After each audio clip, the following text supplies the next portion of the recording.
Hi everyone, and welcome to Peter Ray's Adventures. Welcome to the latest live stream. Welcome. Let me just pop that. Okay, it's on there. The live stream is customers. Where art thou? Getting customers to your store this Christmas, and how you be able to get customers to your store at Christmas. So what I'll do, I go down and see who's in.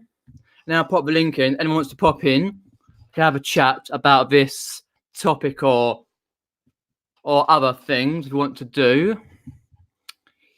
Rufus 117's popped in. LLG Thrift is Liam. My phone's going off again. Jasmine Banbury. Everyone's favourite BCP. He has arrived. This is a mental. Andrew. Ali's in. Derek, Tap Peddler. Excellent. Pop them in. We're getting sorted out. Rufy. See if we can get Peter to read out who wants to have. Okie dokie, we'll have a see. Oh, hello, the monocle. Craig. Double Karma's in as well. Ali Evans. Alan Starbuck. The Vinegar Jar. Cheers, Pete. Thanks for popping in. John at Yes Lad Media.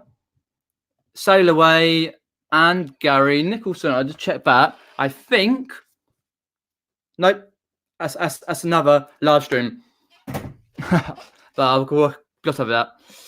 Right, I'll pop in the link as well if anyone wants to pop in, talk about the topic.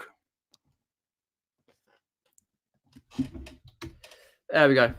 Oh, I really love Resellers popped in as well. Thanks for popping in. There's a link for one to pop in. So I just thought I'd go a bit Shakespeare-y on Shakespeare. Customers, where art thou? On the old, where are you for the eBay glitches? Then thinking about how you're going to get your customers to your store, your eBay store, your Amazon, or whatever platform you sell on. How are you going to be able to do that? If you've got any questions about the topic, let me know. But what your question is? Leanne Hill, not far away from you in Winchester. Oh, excellent. Not far myself, Epsom. So I'm glad to see you in the chat. How am I? Oh, tired, stressed. I've had a lot to deal with. Not just reselling, but yeah. So more to deal with tomorrow as well. Great logo for the live. Yes, that's right. I was doing it last night and I thought, like, I'll put this one in because it always attracts people to the live. A good thumbnail. Evening Picker Flipper, thanks for popping in. And Lucy popped in as well. Just see Lucy. Yeah, so it's just trying to work out your customer base. Like thinking about how can you attract people to your store? Are your listings up to date? Are they all been sorted out with your not analytics, all your specifics that people want to that eBay wants you to put in? Have you got enough stock to last you for Christmas? So yeah, just talking about that sort of thing and just about drumming up customers for your business and how you do that. So let me know how you do that. Polly's popped in. We're selling Polly. Just a hard to pick a flipper there as well. I'll put the link in again if anyone wants to pop in, talk about the topic. Okie dokie, Andrew. Lovely. Excellent. Let's pop it in there. Cheers, Pleasant Valley Picker. If any questions, do let me know. Question on Facebook sellers. Do you answer all questions?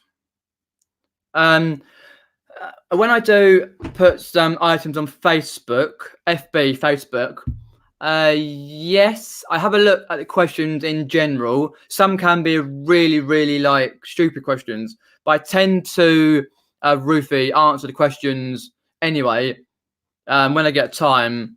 But I don't sell put much on Facebook these days. But I know Derek Tap Peddler puts a lot on Facebook.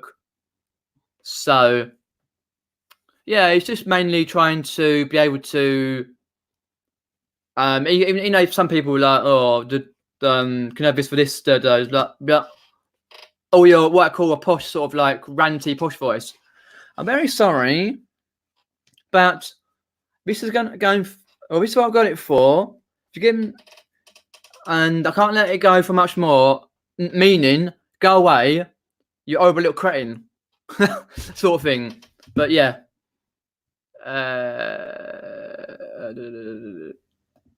Oh, you're far enough to pinch my stock. Not far. You're far enough not to pinch. Well, I can go to Farnham if I like. The monocle. Oh, we have a guest. Wonder who it is? Evening, Hello. Andrew. Good evening. How are you? Yeah, not bad. Tired, but hey ho. Yeah, me too.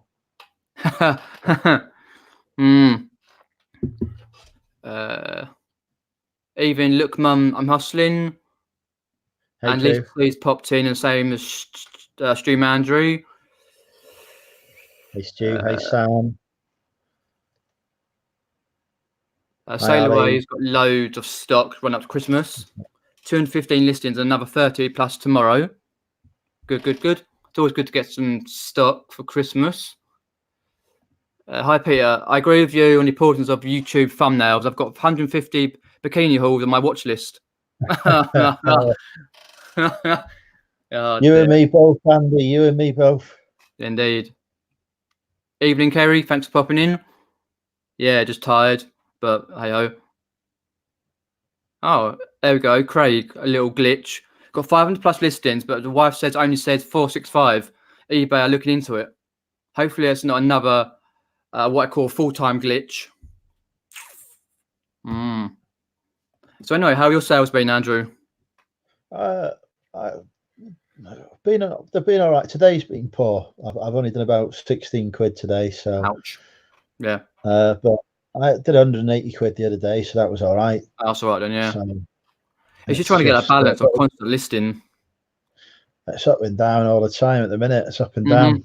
So, this time last year, I was just just a few days short of my best week I've ever had on eBay. So I can't see that happening again this time. It just seems to be. Yeah, it's weird. It's kind of the climate we live in, and what with all the glitches and everything else happening, and I'm not sure if people are actually seeing the items or what's happening. But Brad's with us as well. Hey, Brad. Oh, hi, Brad. Morning, Brad. So yeah, I mean, this does not feel like a November of old. Even though today I've had £55 sale on a Wray, it's just that's just one sale. Well, I've got a friend who works for Amazon. Yeah. And packing orders. And her and her colleagues got sent home early because they didn't have the orders they were expecting. Wow. So it's a lot of people are saying, "Oh, it's just eBay, whatever." I mean, I was speaking to Tom earlier. He made a comment to say that he'd only sold about 3 or 4 things on Amazon today for about 14 quid. So yeah, so I'm not sure what's up with it, but people are thinking it's eBay is slowing, eBay glitches are affecting things. It's everything, yeah. It's across the board, I think. Indeed, it is. What I've heard from people, so belts are maybe tighter this Christmas. Who knows? Yeah. What with Royal Mail possibly going on strike through December, because I was reading it into earlier on. I thought, oh, don't start that again. I was like, oh god, so that's all we need if they do.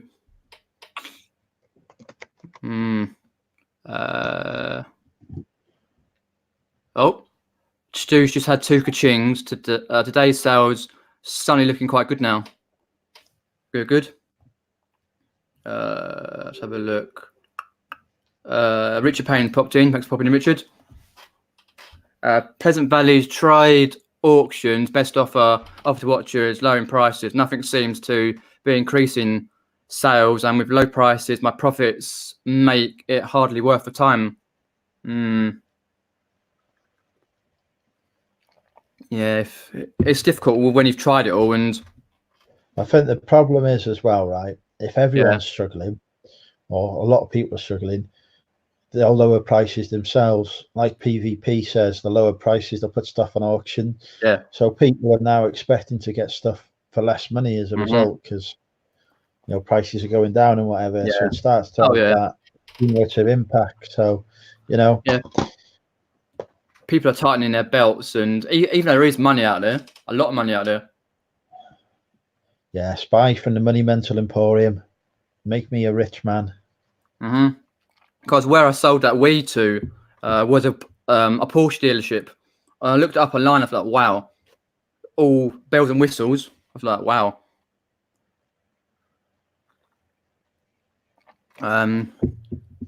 What's this about cider, Andrew? Going live tomorrow night? Yeah, I think I'll do a cooking, not a cooking, a drinking with Andrew stream tomorrow night after Zahir finishes up. So basically, post Zahir, you'll get me. Yeah, I should be able to pop in for a bit. Excellent. So yeah, we'll do that. Obviously, no topic or serious conversation allowed. Yeah, just the usuals. Yeah, just carnage. But yeah, do I use marketing tools? Says P. Yes, well, I do. Yeah, I try and use whatever eBay gives me, really. But and then they throw a load of other stuff at me, like more item specifics, etc., etc., etc. But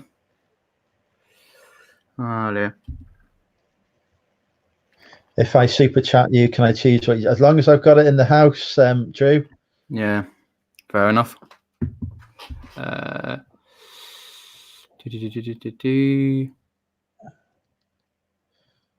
Really Love Reseller says, I tried listing more. Tried lowering prices, changing pictures, updating listing sales. Still only 3 a week. Ow. Yeah, it's not been great for me either this week. But I'll have a look at the stats now. What am I on? Yeah, I do need to get more listed, but that's just because I've been really busy out and about. Because now it's come up to more around Christmas time. It's this time of year you get busy. In fact, I've only done 11 quid today. I thought £11.88 today. Wow, I thought it was a bit more. You said. So, yeah, so not even as poor. Well, poorer than even I thought it was, but yeah. It needs to pick up. Who's this link? He's put a link in, but he didn't put who it was.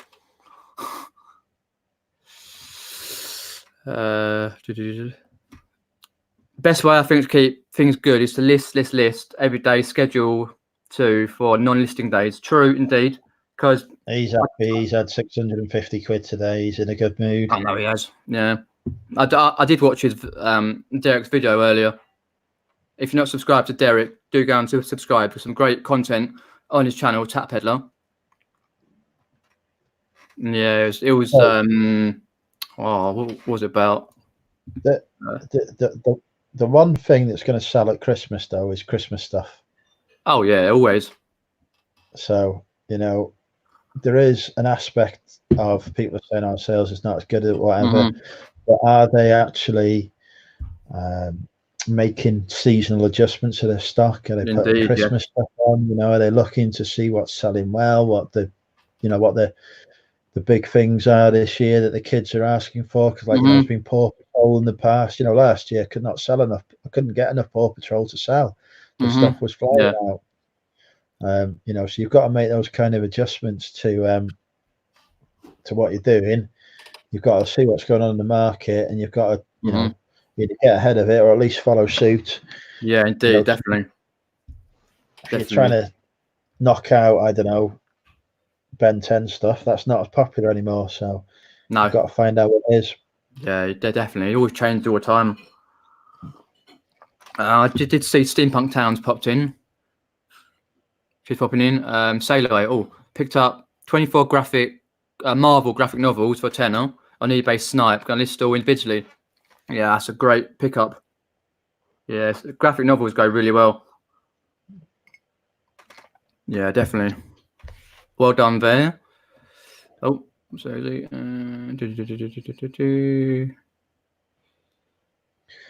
Zahir's popped in. He says he ended up watching a guy with pet humor. We all know, Zahir, that Bex has just put your blood up the wall. Fair enough. Yeah, very true. So if you've got any questions from me or Andrew, or just put a question what it is. Very true, Andrew. Going on trends, indeed. Yeah, there's no point. Well, I mean, you might be able to sell some Hawaiian shirts now in the winter, but you'll have more success with snow boots. Well, of course you will. Yeah, definitely. Yeah, you always got to have a look at what's selling and what your Christmas markets and stuff. And there's certain categories that will sell all year round, but sell better at Christmas. Yeah, like, of course. Your Nintendo Wii, for example, that sort of gaming consoles always do well around Christmas, but they do well consistently anyway throughout the year, of course. Yeah, definitely. Just pop the link in again for the chat. Zahir says he's safe. Yeah, we know that Zahir is now nursing a severe injury. He's got a cloth to his head to mop up the blood. Oh, is he? Oh, right, I didn't see that. He's confessing his love for Zoe Saldana, the hero from Star Trek, and that was while Specs was in earshot. Fair enough. Any good pickups, Andrew? Any good pickups? I sold my best pickup of late. Spent £5 on a pair of telepathic headphones and sold them for 130 quid. Wow. Excellent. Yeah, I've not really picked up a lot lately, but it's just I need to be able to find the time to get on and not just go outsourcing, but check on Facebook and marketplaces, and even sniping on eBay can be good things. But yeah. Adora and Cure makes a good point about Star Trek Generation being back in vogue. Because of course the new Star Trek series with Patrick Stewart in is not far away. Indeed. That's the one thing that Andrew said earlier about trends, about how you've got to keep looking what's not just what's selling, but what's on the telly is older things like toys, for example, like the Generations back in big money. So for like Star Trek, just double check. What else we got there? Oh, all right, Lucy. Biggest sorted later. All right. Okay, probably in about an hour or two or so. And I've been selling Star Wars. Sales have picked up recently. That's another thing that the film is coming out. Yeah. Shortly, so that's probably triggering a bit of interest.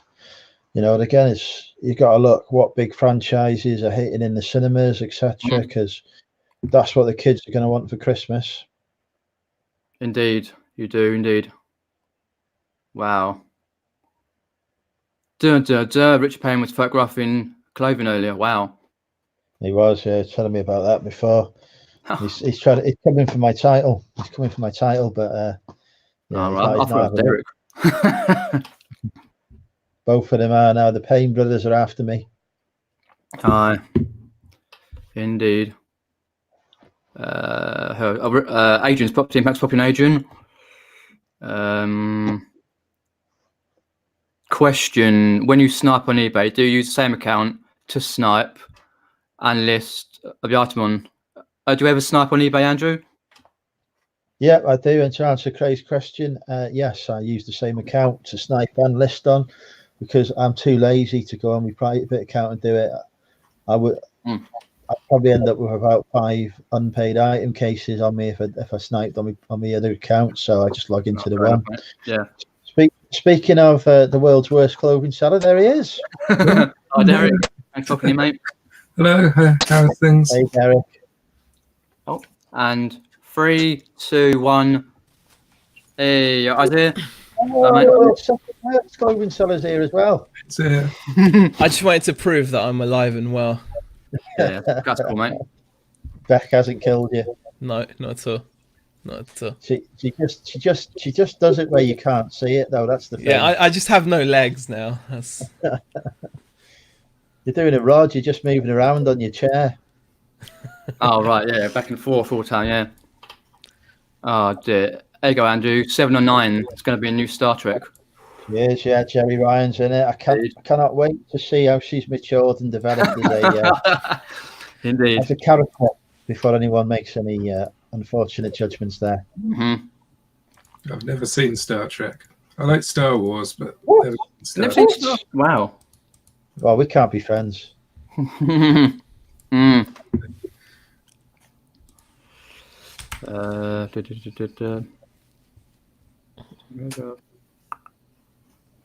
Yeah, just have a look in the chat if anyone's over there. Stu's just saying that you've done a great job covering up the breeze in there, see. Oh, yeah. Thank you, Stu. Appreciate it. Well, you know, the practice makes perfect. Indeed. Mm-hmm. Oh gosh. Yeah, that's very true. Pleasant Valley Picker and Star Trek has been popular for over 50 years now. Still new fans every year. Yeah, it's one of those shows that's timeless. Classic. Much like me, a timeless classic. Thank you for noticing, Peter. Mm-hmm. Indeed. The Star Trek of the reselling world. Yep.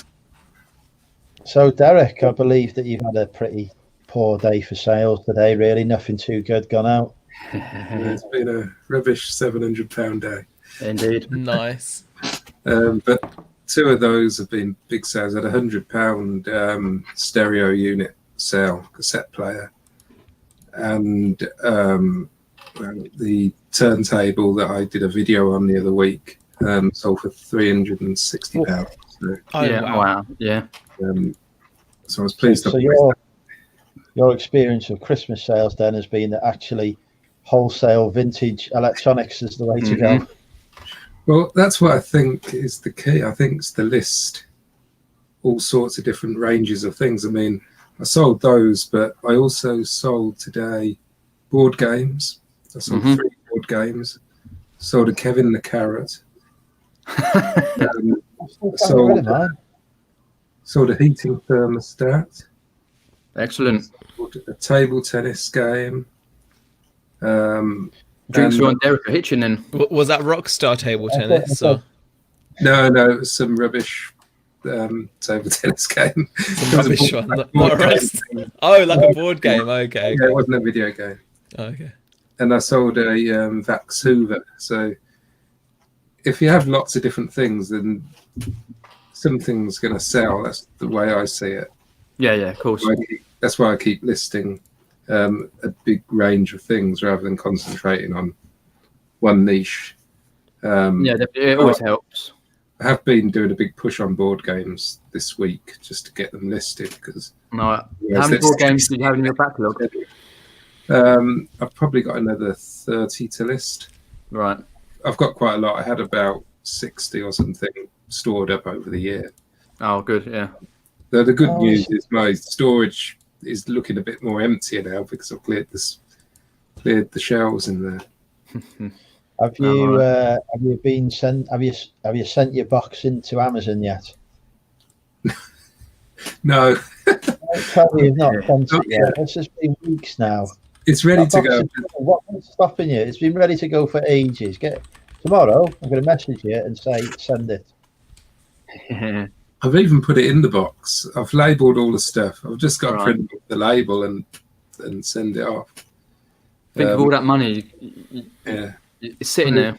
It's good. So while you've had £700 worth of sales, I've managed £11.88 today.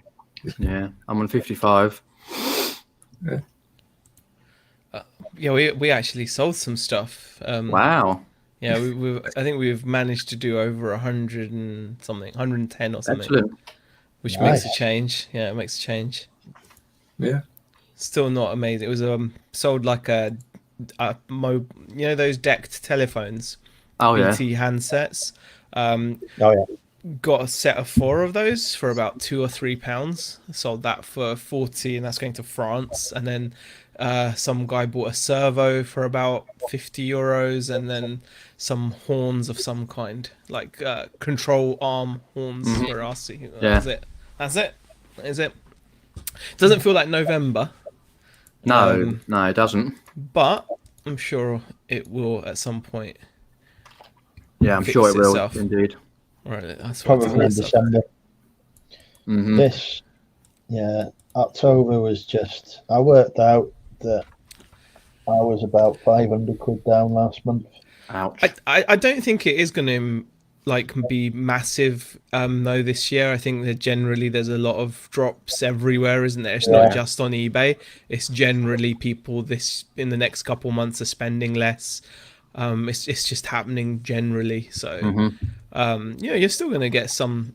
You're still going to get some sales come through, and when you've got like really unique items, they can really change the day, as Derek's sales have shown. I mean, if you've got good condition working vintage hi-fi, you can list that any time of year, and it's going to sell. Like Derek could have sold that for, what was it, 300 and whatever quid Sony that he said. You could sell that just as easily in, like on Christmas Day as you could on middle of July. It's just if it's just an in-demand type of item that a collector will buy at any time of year. Yeah, but they're awesome definitely. items, aren't they? Those are the ones we want. Yeah, all the time. That'd be nice. The thing is, tomorrow I could make like £10. It could be. Yeah.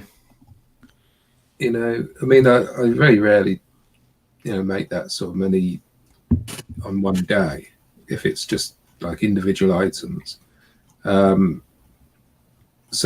tomorrow I could make £30. Like I think yesterday I did do very well. Yesterday that was quite a low day, about £60 or something. So I did 60 quid yesterday. Yeah, it's completely 53. It's completely random, isn't it? Yeah, it's up and down all the time. But my graph is just all over the place. Yeah, like a roller coaster, up and down. The thing is, it's pointless looking at it day by day because. Oh, definitely. Peter Cummins has asked, would you recommend those new small lights you got a while back rather than the big umbrella ones? Yes, I would indeed. Recommend. No, like, I recommend you get 2. Because obviously, with the shadowing, but if you if they do take a while to, little batteries do take a while to charge up, but when they do, they're very bright. I'll have to dig out the link, Pete, and I'll send that to you, because they didn't cost megabucks on Amazon. I need to get another one myself. But they take about what? You can actually leave them up if you got space, but it takes me about 3 or 4 minutes to set up. I've just got like a little a tripod thing that I set it up on, and then I just move it around, and it works well. Yeah, these big umbrella things, they're a bit of a nuisance, especially if you're in a small room. They make a big difference, but if you can get smaller ones, then if they ever break or I decide to change them, then I definitely go for the LEDs. Yeah, they're definitely. I like my new ear lights, my George Ross lights that I've got, as I call them. But I need to set up my studio now, so that's the weekend's task. Oh, right. Have you been down to your unit yet, Andrew, this week? Not this week, actually. No, I was going to take some stuff down this evening, but I ran out of time. Yeah, fair enough. How's your leak? Has it been fixed again? I don't think it is a leak. I think it's coming through the door. So I'm going to get some sandbags up and probably best to get sandbags. See what impact that has. I'm just trying to get hold of some sandbags at the minute without having money. Is the outside a way where you could make a little sort of gully that goes like draws the water past the carriage? It needs drainage out there, but it's concrete. There's no drainage, so it's got to be sorted by the landlord. But yeah, we think it's drainage. Yep. When you said drainage, it reminded me of that scene in There Will Be Blood. Have you seen it? No. No, I've not seen it. No, I don't think I've seen it. Drainage. It's not. It's a really good movie. There Will Be Blood. If you haven't seen it, you should definitely watch it. Daniel Day-Lewis, wasn't it? Yeah. Yeah. When he explains drainage. Well, he doesn't explain it, but yeah, it's really cool. And Adore Endure says, buy some sharp sandbags from Wix. Yeah. I'd love to. I'd love to have some money to buy them with. That's the issue at the minute. Money? Oh, yeah. I need another £800 this month just for myself before I even look at the business. Great. What about getting some sort of flashing tape that you could put along the floor? So that's what I've got with storage. Like you can get like sticky stuff from Wix. I think it's like £20 a roll. I mean, it's not causing me any issues, to be honest, where it is anyway, because there's no stock near it. All the stock's in really useful boxes, protected. So I'll sort it, but it's not high on the list. I can relate to what you're saying though, Andrew, about needing a certain amount before you can even. It is. I'm bringing the money in before anything else. Yeah, it can be really. That can add a lot of pressure, can't it? A lot of pressure. Yeah, definitely. Visit the beach with some bags. That's a good idea. Yeah. Look down the chat, quite far away. Field of Shelves has popped in. Said he actually just sold the Sharp demo disc, that linear tracking turntable today. Japanese picture disc, apparently. All right. Maybe it's the same buyer. Yeah, I don't think it had a user manual with it. I can't really remember. It was boxed, but it didn't have a user manual or anything like that with it. So maybe they want to complete the setup. Some noob's got two parts to this question. Quick question, folks. I can't really get around via public transport. It's £56 a month. Includes metro train, does me good. Then goes on to say down here, being on the verge of getting a car instead, but not sure if it's worth the extra cost over public transport. Depends how easily and how well you can source, really. If you're sourcing what you need, then there's no point getting a car, but it will open your sourcing world. Yeah, definitely it does. Considerably. So it all depends on whether you're getting what you need. Yeah, indeed. And I think it's like there's so much choice now when it comes to the kind of car in terms of its economy, like its fuel economy. There's a lot more choice now, obviously. So that can have a big impact. Like we're guzzling petrol at the moment. If you have like a 2-litre petrol car, it's that's just going to eat you alive in fuel costs. You could probably lease an electric car for less than a month than you spend on fuel, honestly. Like you'll spunk 50 quid a week on fuel without even blinking. If you do any kind of mileage, and again that depends on where you live and whether you live in like a rural area. Like we have to drive 20, 30 plus minutes, and sometimes with traffic hitting 40 minutes just to get to our nearest city centre. So Yeah, and that thing, it depends where you live, because obviously, as you say, 40 minutes to your nearest city centre, and because obviously, where I am, I've got loads of places all around, but some people live quite far out, so it takes a long time for people to get anywhere. Yeah. So even the simple thing for me, going to the post office, like the post office we use, about 2 miles away. It's a 4-mile round trip. So doing that, well, to do that on public transport would be 2 buses. Oh, God. It would take me probably about 30 to 40. It'll take over an hour to get there and back, basically. Probably would, yeah. Public transport, yeah. How often do you go down the post office? Like?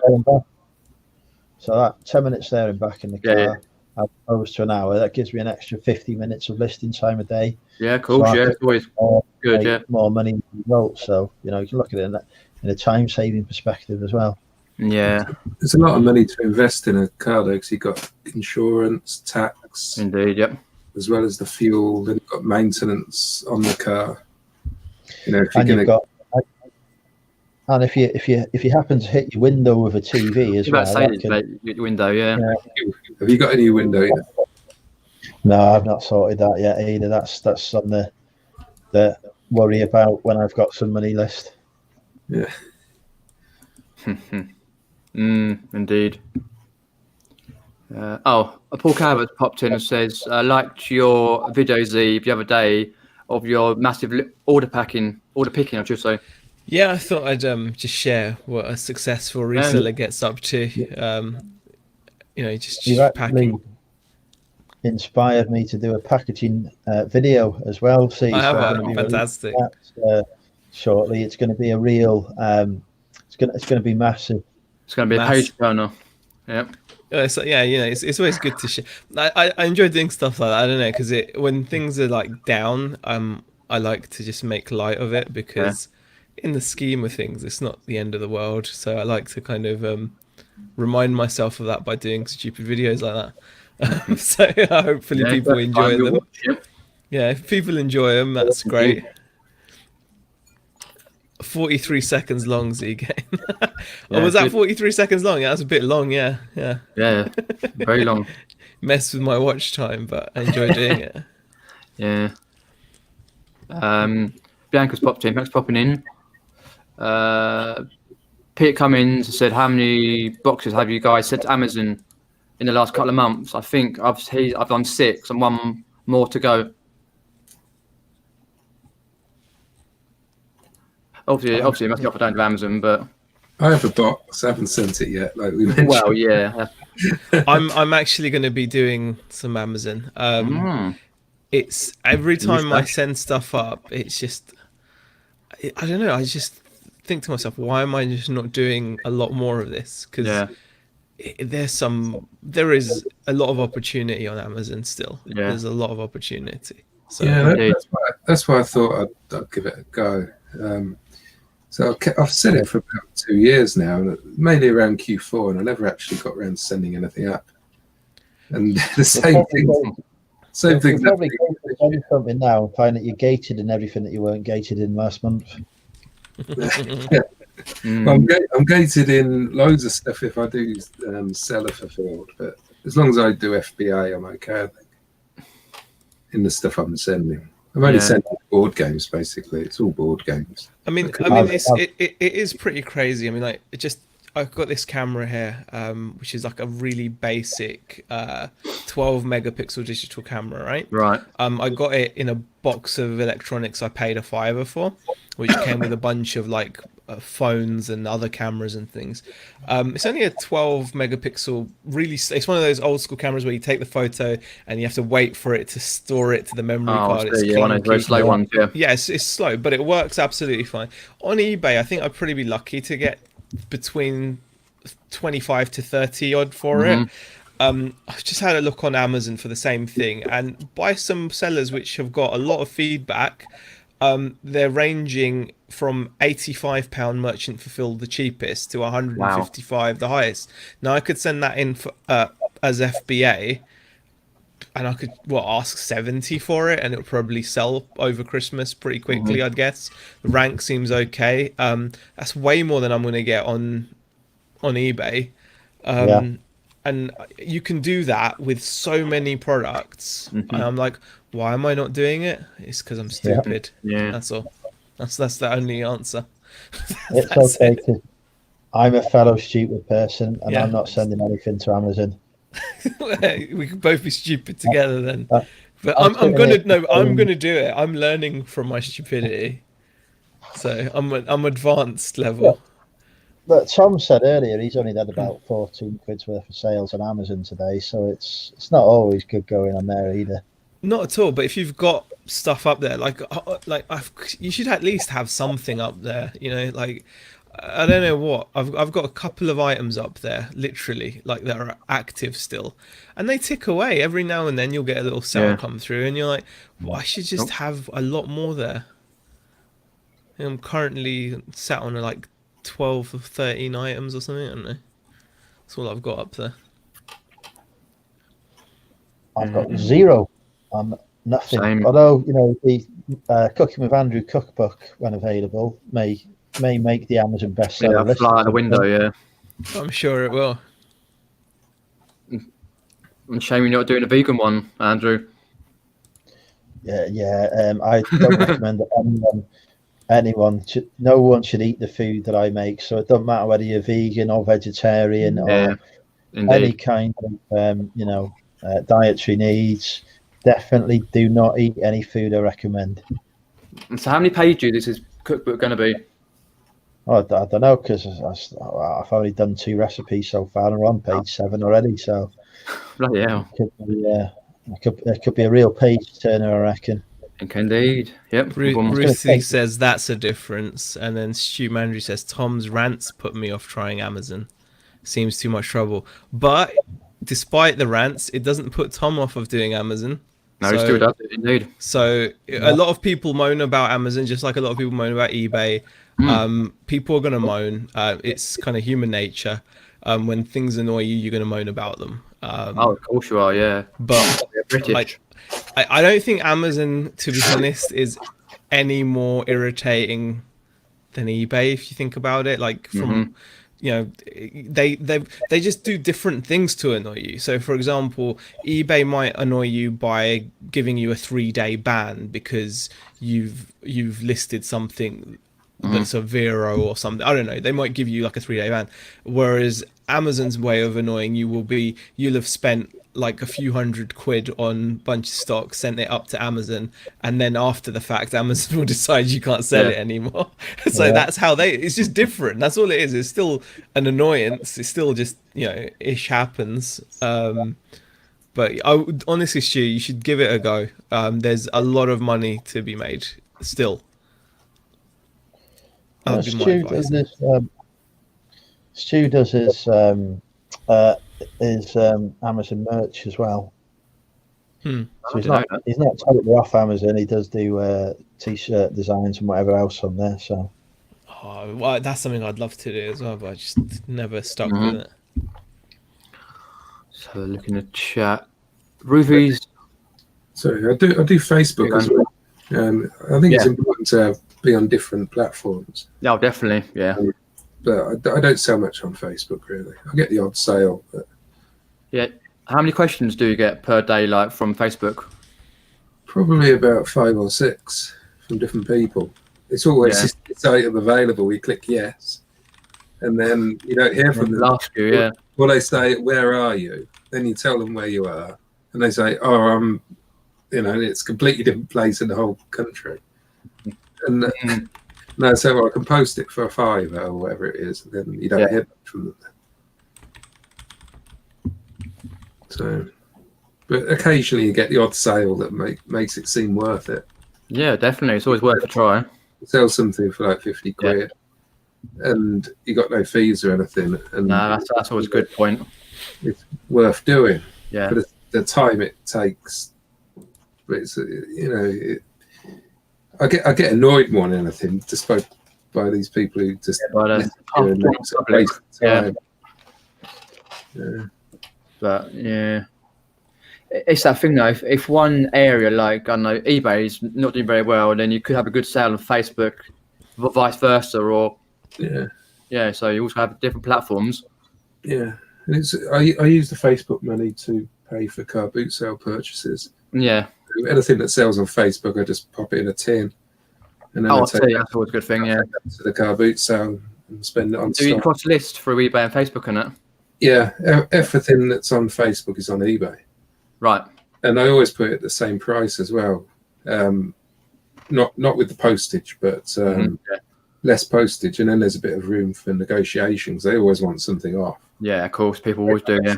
Off the fee that eBay will charge, or maybe give them a $5 off or something. So yeah, that's the way I do it. Not many people are interested because my prices are quite high, really, because they're all eBay prices. But okay, get the odd person. And I have stuff that I try to clear as well, like rubbish board games that aren't really selling on eBay. Yeah. Just on Facebook for like a $5 collection, and they seem to sell quite well because they're quite cheap, and they are good. They're just not worth posting. Yeah, that's fair enough. I know where I am. Like, I've got Facebook Marketplace, and then I've got local Facebook pages, like buying and selling pages that I've sold in before. There's probably about at least 15. Well, I started putting a link to I put it on Facebook Marketplace. Then I think you can click to post it to these groups as well. Yeah, so I started to do that, and I put up £80 CRT gaming TV, and then it was just this thread of people taking the mickey out of my price. And then eventually there was 2 people who started to say, "Have you seen how much these sell for on eBay?" And then everybody shut up then, because they obviously went to eBay and saw that they were actually selling for £80. Yeah. Oh dear. They probably think it's worth like a $5. People are saying, I can get that from the tip. Yeah, I think I get those things for free and they're flipping for 50 quid. I think that's what annoys me about Facebook, though, is like I've recently ventured onto some like pages, like sales group pages, that specialize in like RC stuff, right? For example, and it's just the attitude of people is really kind of, it's not good. It's just really not good the way they communicate.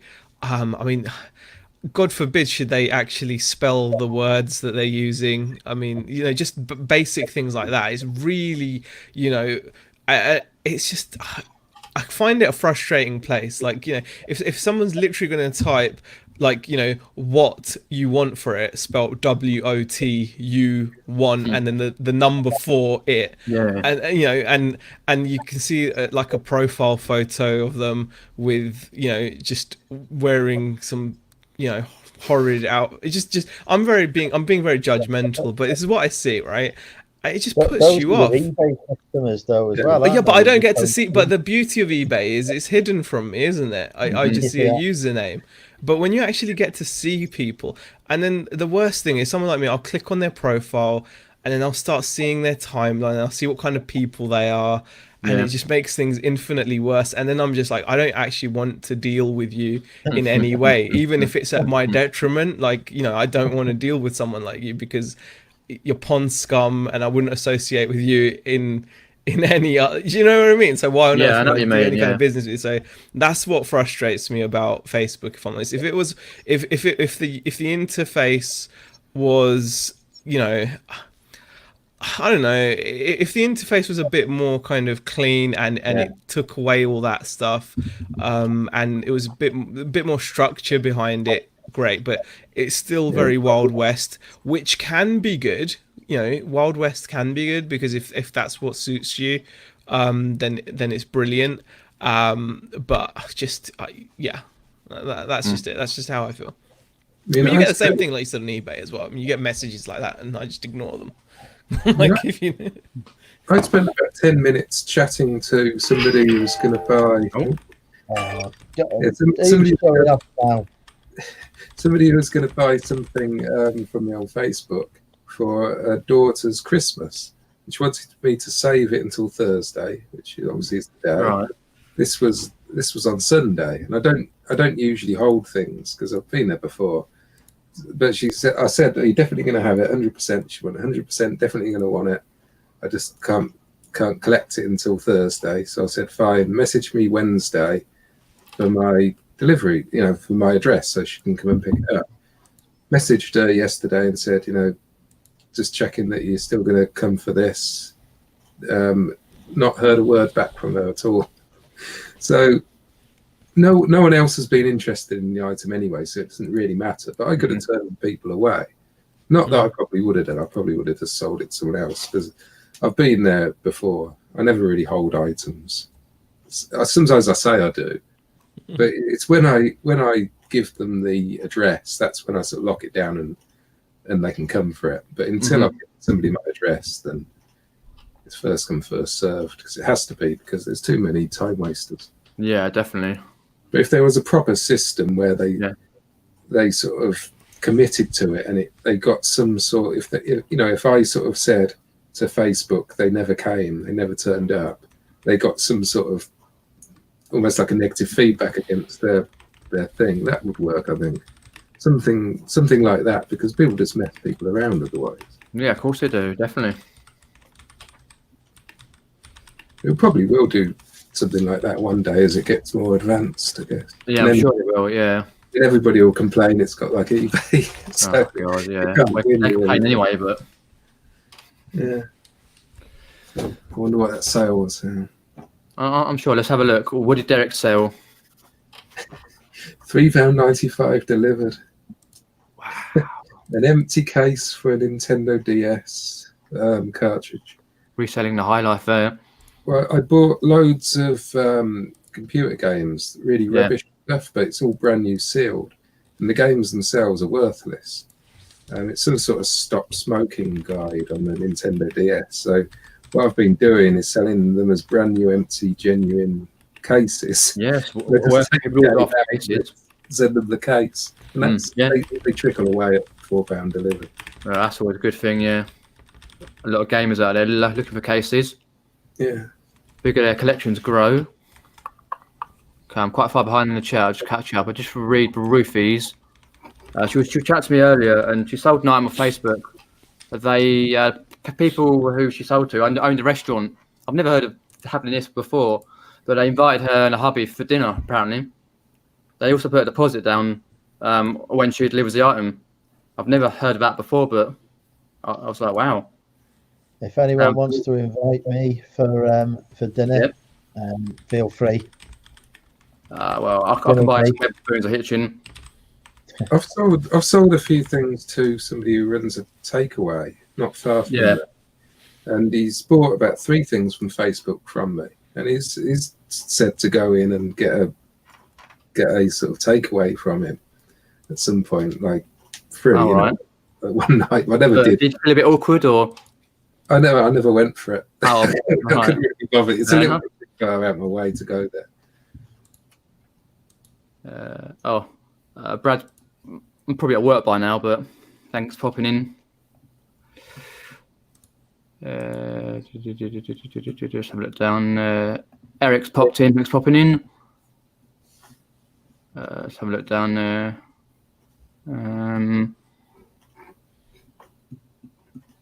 So if I'm missing your question, it's just jumped.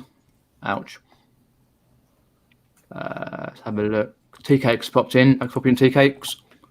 Just having a look around. Just a question, guys. How often do you guys use your auctions?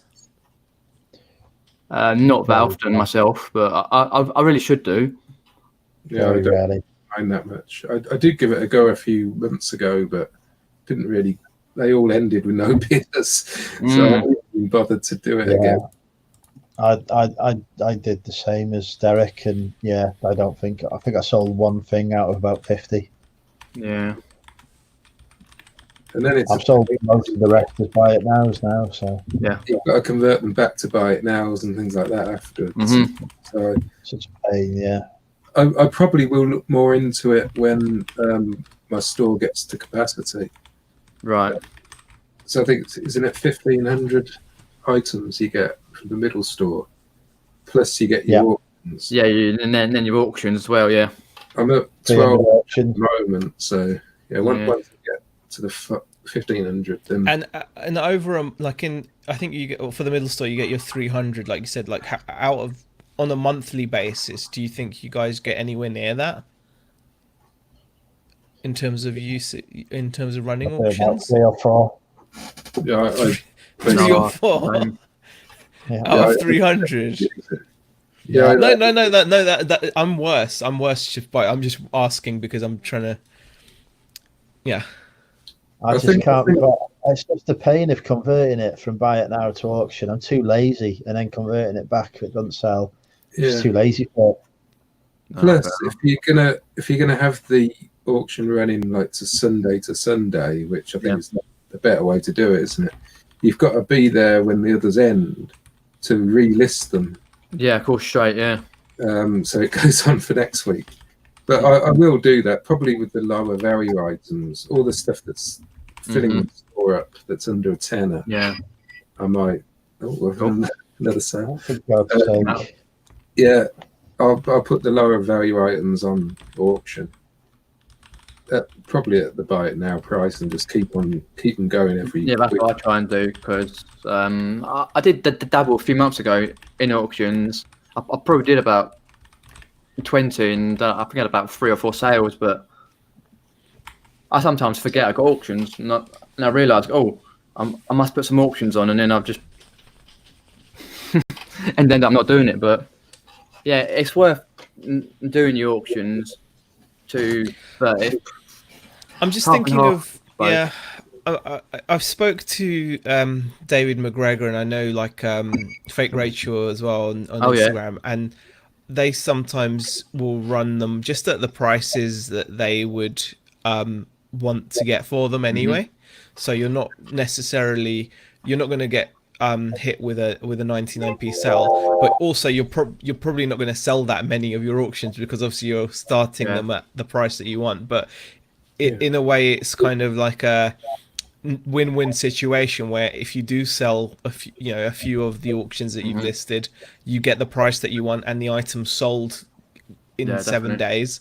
And then you can always put them back on. But I just feel like it's something, especially with the lack of sales we've had recently. I just think it doesn't harm, and I think it's it doesn't. It's always worth trying it all out. But do you think auctions are more attractive to the buyers? Because I think people want things instantly now, don't they? So I mean, now, I definitely feel that. I definitely feel that, you've got a point there. It has to be, you've got to pick and choose your items. It definitely has to be. There are definitely certain items which seem to lend themselves to that. So, for example, if you're doing clothing, you're more likely to get a bid on something that's got a designer brand versus a high street brand. So, maybe someone looking for a pair of cheap high street jeans, they may not go as well at auction as maybe a pair of Paul Smith jeans or I don't know, Hugo Boss jeans or whatever. Like they may have that slight edge. Not saying you're not going to get maybe full money or whatever, but you're more likely to get a bid. That's all I'm saying. Yeah, definitely. Have a look. StreamYard just comment. Did you read that, Andrew, about your recipes? I have got public liability insurance, Stu, so I'm fine. Thanks for popping in, Lucy T. Just having a look down there. I'll try and get as far down as I can before it jumps again.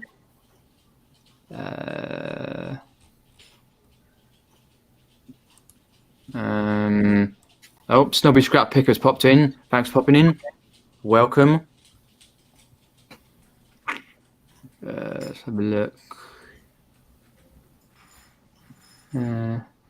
I'll drop a link in. Okay, yep, I'll pop in.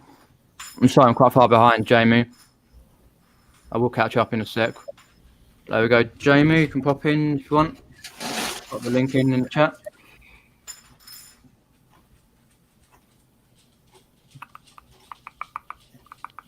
There we go, Jamie. If you want to pop in. Tommy's popped in as well. I'm just going to go and get a coffee. Mate. something Freezing in it. say, well, people can't wait and buy later. If on auction, it will more than likely be gone. Definitely.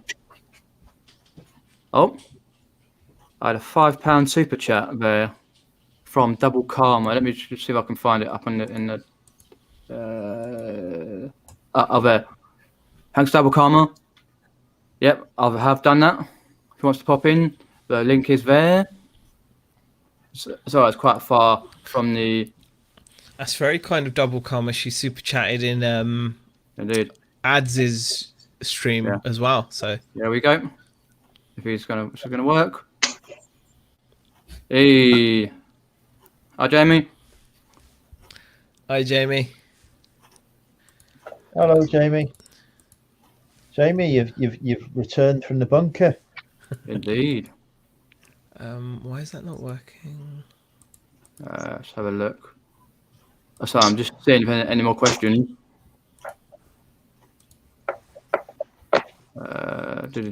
Hey Tommy. Oh. Hello Z. Hello. How are you? All right. Okay. I'm all good. Good. I'm very calm.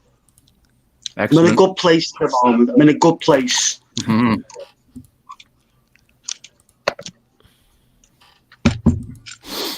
Mm.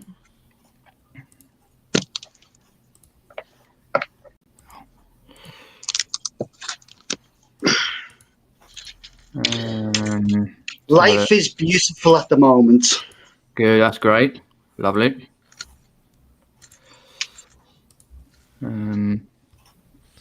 Stu says that's the quietest Jamie has been all day. What, when his webcam was frozen? Don't get me started, Stu. If you want me to kick off, lad, I'll fucking kick off, lad. I'll have made with you in a minute, lads. Stu is always there. Don't get me started, mate. Indeed, he is. Okay.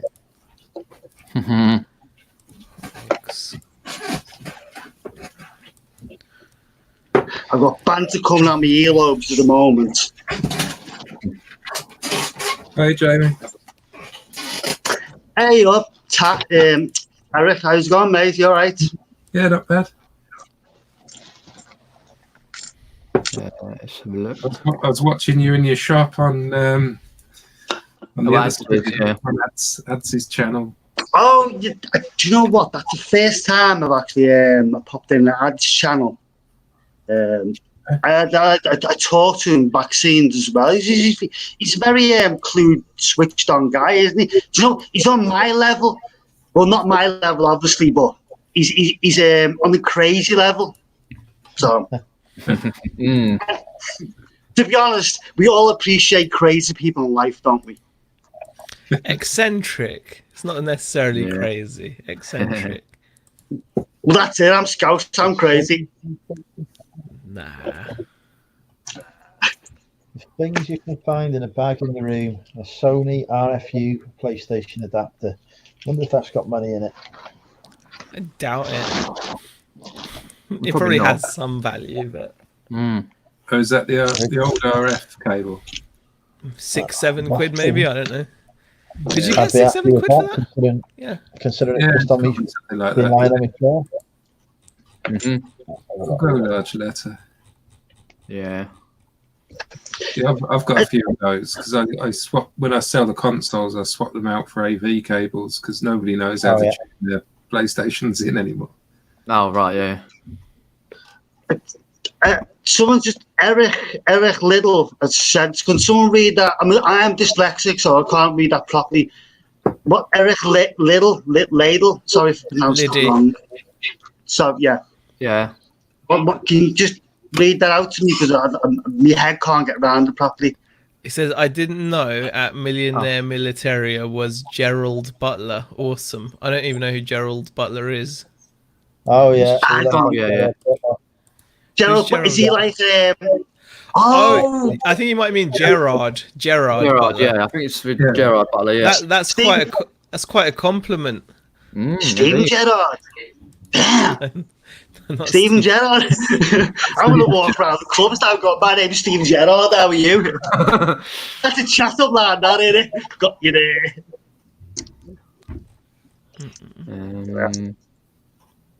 But no.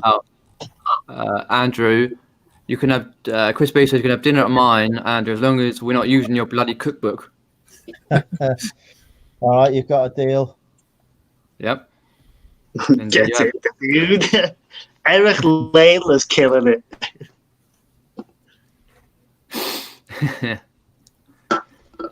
Dear. Let's have a look. Seems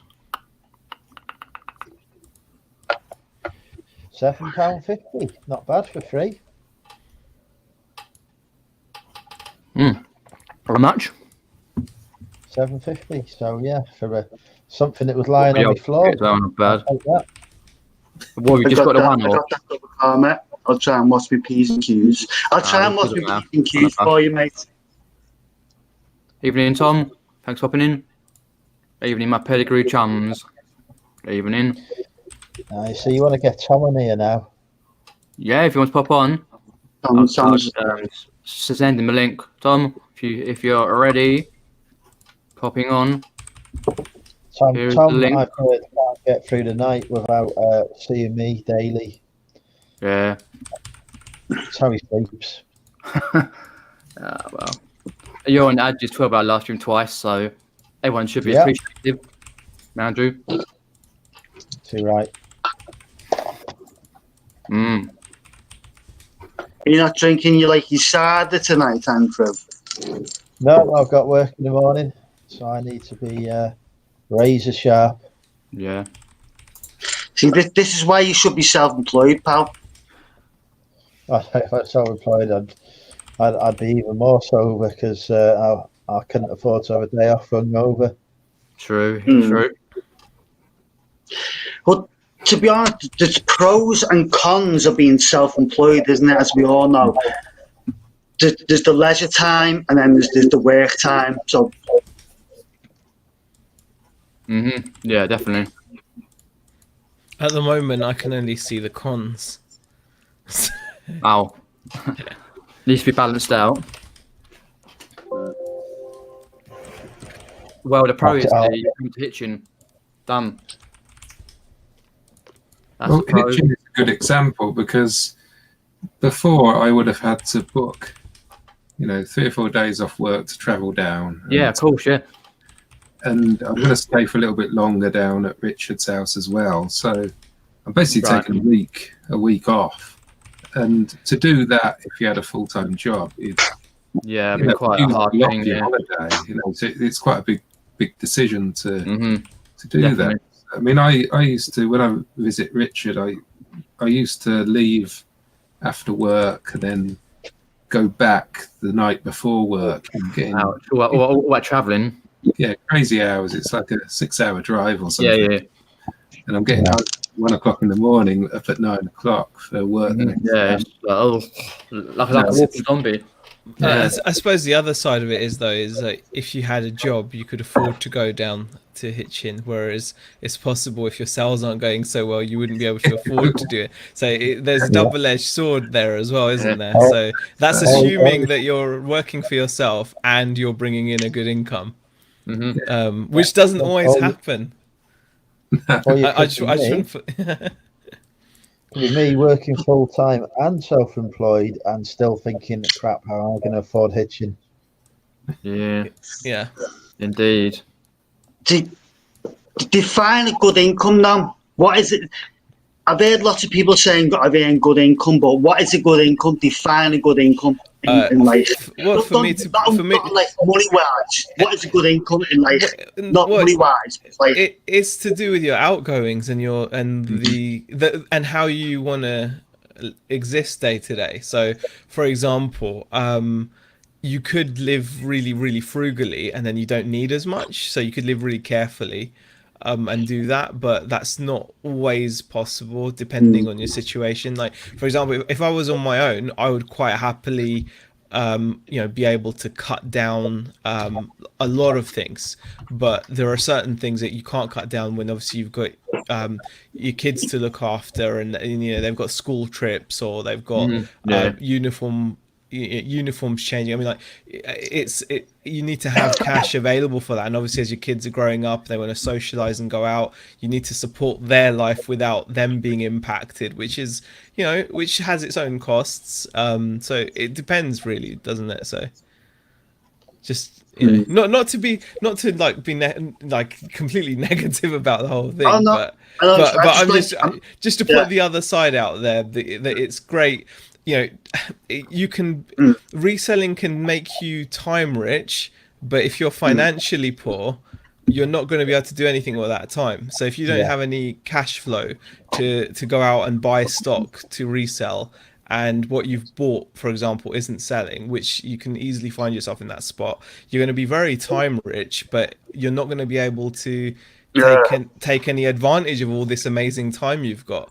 Whereas if you're working a job, you may not have a lot of time, but the free time that you do have, you're going to be able to maximize, because you're going to be financially be able to do that. And whether we like it or not, we live in a world in which you need money to do absolutely anything. So that's, it doesn't matter what it is, you will need money, finance at some point to do it.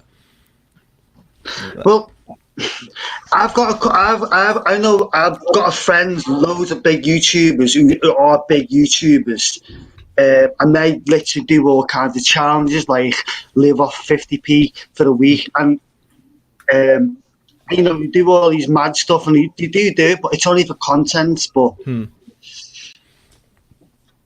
yeah, you can definitely. You're right. I mean, you can really cut down. I mean, we're trying to achieve. Do you know what? The truth is, there's always like extremes, isn't there? Like, people tend to always go to extremes, but the truth is always somewhere in the middle. So, for example, like, we're looking to reduce our outgoings, and any kind of unnecessary spends that we may have had before. So, for example, not upgrading my phone contract, going down to like a SIM-only contract. There's a saving. We don't have satellite, like, paid for TV or whatever. You can shop at Aldi, as Andrew is a big fan of, and definitely those are all things you can do, and that will make a humongous difference. Obviously us giving up on our office, potentially even looking at, we're in quite a good spot where we could potentially move in a nicer house for less money if we move. So we've got that option as well. This is my next question to Z. I know you just recently acquired a unit, haven't you? Not recently, but you've been doing it for a while, haven't you? Unit. Yeah. Right. I thought, because I've got a shop myself, a proper shopping or whatever, blah blah blah. But I thought, if I can get a bigger house, I can work from home and still make that money, which I probably can, because a lot of my stuff is online, but I do a lot of face-to-face deals with people. So if I can get a bigger house, like a 4-bedroom house with a garage, I could still scale my business and work from home. But there's also that other part. I've got a shop. I get people come into my shop selling me stuff, giving me stuff, and it's like, you can't give that up for working at home. I mean, I get stuff coming to me all the time, so it's like the price I pay for my shop is the price of, like, you pay for the storage unit. My shop is that cheap, but it's in a good location because it's on, like, the toll road of the Stafford M6, so it's like good spot. But I tend to specialize in my niche, what I do, what I know. Would you mind sharing what you're paying for your shop, or? Of course I will, mate. I pay my shop is like £70 a week. No way. Wow. 70 quid a week. And you've seen me, I've got 2 rooms, I've got 3 rooms, I've got like a long bathroom, kitchen, but I use that as my office, and it's converted into my office. I've got another room, which is like a World War One, World War Two, and I've got another room which is like clothing's. Yeah, we saw that with the giant racks of That's really good. That's a great deal. We were paying way more. Yeah. We were paying £408 a month, and it's just an office as well. Three and a half grand a year I pay. Yeah, that's it. We were thinking, like, we've spoken about this, where we thought, like, even if we'd made it to the end of our term, we were probably not going to renew it because it didn't seem as suitable. Because, like what you said, having a shop. No, go on. Renegotiate your contract. Renegotiate your contract. Yeah, I don't. Thing is, up here, there's enough demand. My landlord, like, here's the situation. My landlord said to me, it's 75 quid a week, that's it, and then after your contract ends, we'll put the price up. And I was there, I was paying the rent on time, and then I said, look, the contract's up. He went, you know what, you've been that good. And I was really nice to him, and he went, I'm not going to put your price up. He said, I'm going to keep you at the same price.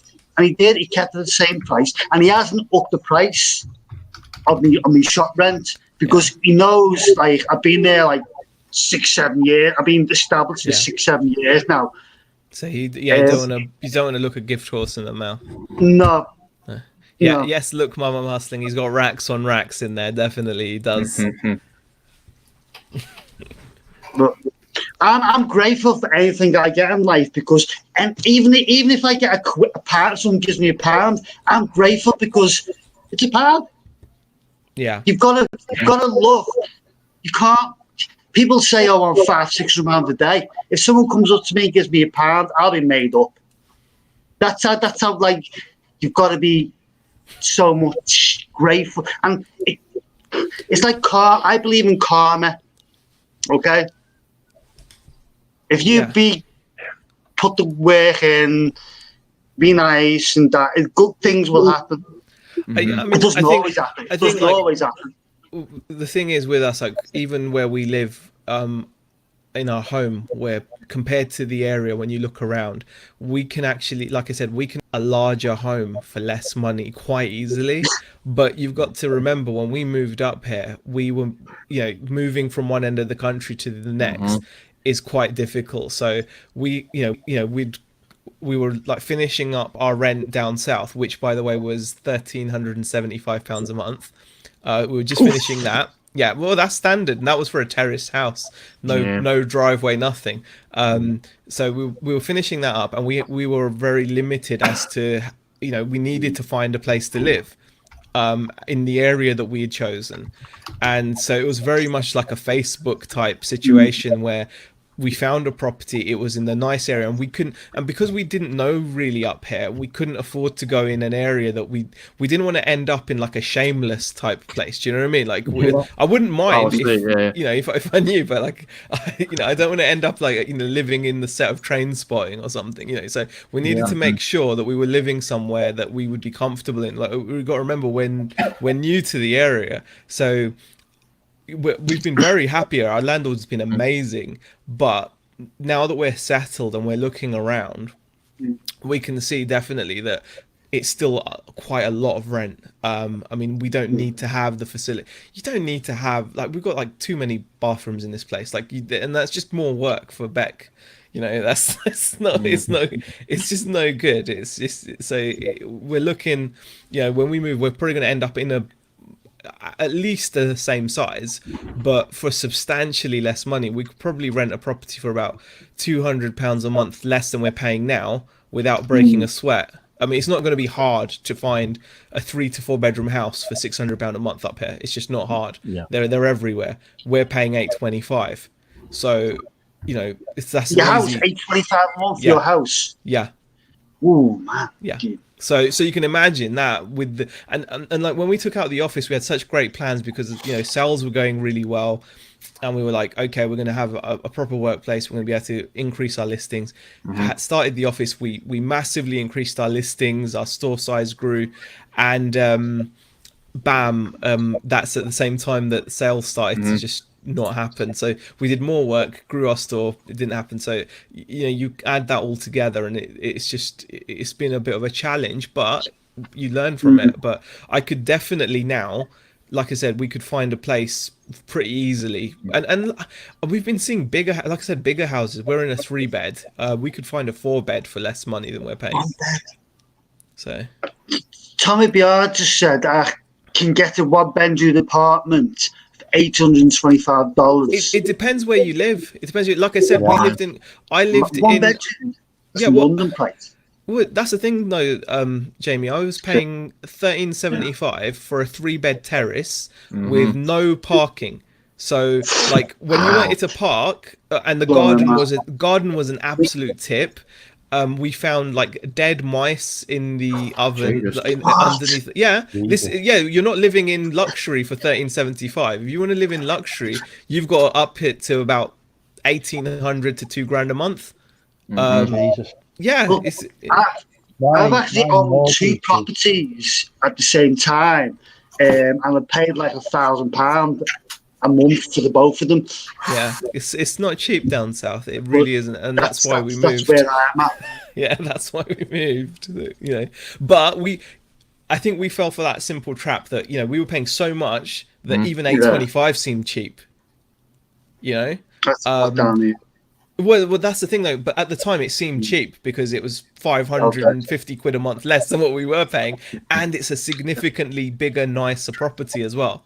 We've got shed, garden, garage, driveway. We've got like space. We've got ensuite bathrooms and stuff. So we were definitely like, wow, this is 500. We're living like this is cheap, But obviously now we've been here for 3 years. We're like, actually, it's not that cheap, because you look around and you're like, no, it's not.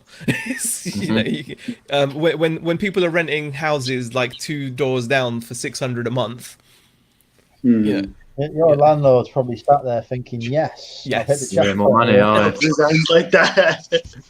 But on the plus side, they've been great. The house is nice. It isn't. It's been done up to a really good standard, and kind of to the point where it doesn't. It's great, but we could easily find a more suitable property. So, for example, if we got like a 4-bed, so especially if we're going to have the stuff at home, the cheaper rent. But also going forward, same goes with the same goes with the space in the future. I'm sure we'd love to try again and get try to get a retail type unit, because with the stuff that I'd like to sell, that'd be great. But yeah, definitely. Yeah, Speak Reselling about Polly yourself, says, OMGZ, that's a lot. Yeah. 825 up north is a lot, says Ruthie. Yep, it is. Yeah, But like I said, is. it was that kind of, we were in that situation where, we knew we wanted to live in Garstang because we'd visited it a couple of times, and it was, it was really sunny every time we came here as well. But yeah, it's just something you can do to adjust things. Shazad says it would be great if my tenant was paying 200 plus extra. I saw that, Yeah. Let's have a look. And Sam's saying, why did you choose Prestonsea? Well, we visited a few places up north, and then there's a guy called Hixie that used to do YouTube videos. Oh, yeah, I know. Yeah. He was from Garstang. He says you should try visit Garstang, and so we did, and we really liked it. And like we came here a couple of times, and it was no more than that. It was, it was just kind of that would do. That looks nice. Oh, that'll do. We don't have any family up here, so it was a financial decision more than anything. So are you original are you Cockney? Cockney? I suppose you could say that. I mean, south of the river. Southeast Croydon is southeast London. Yeah. James Peter's a Cockney as well, isn't he? Yeah, Peter is probably yeah, not far off. Yeah. Someone's got to be. Shazad says I have 7 properties on rent. Wow. All right. I've got Rod popped in. Good day. You Fully looking enough, tonight? Shad, I've got 7 houses I'm going to rob tonight.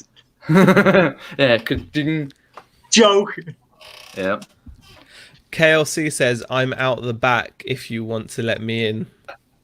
Oh, No, yeah. don't let her in. Don't let her in. Fucking don't let her in. Oh God, I told you not to. what have I done now? What have I said? Don't let her in. Oh, that's Jamie. I can't Hello, find it yet. Louise. Hello. Hello, Louise. Hi, It's that Jamie. new Right.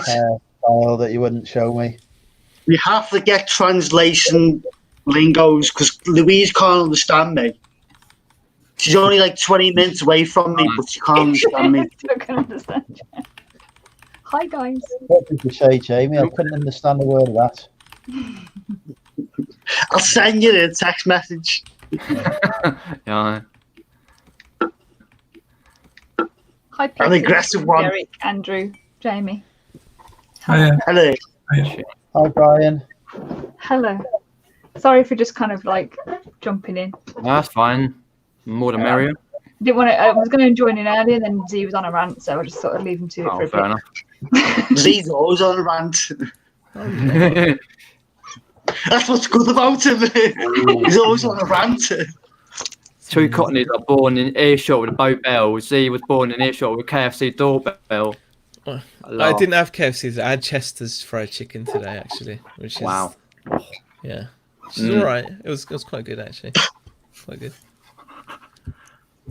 Oh, dear. Lucy T is saying, what's Hicksy up to now, Z?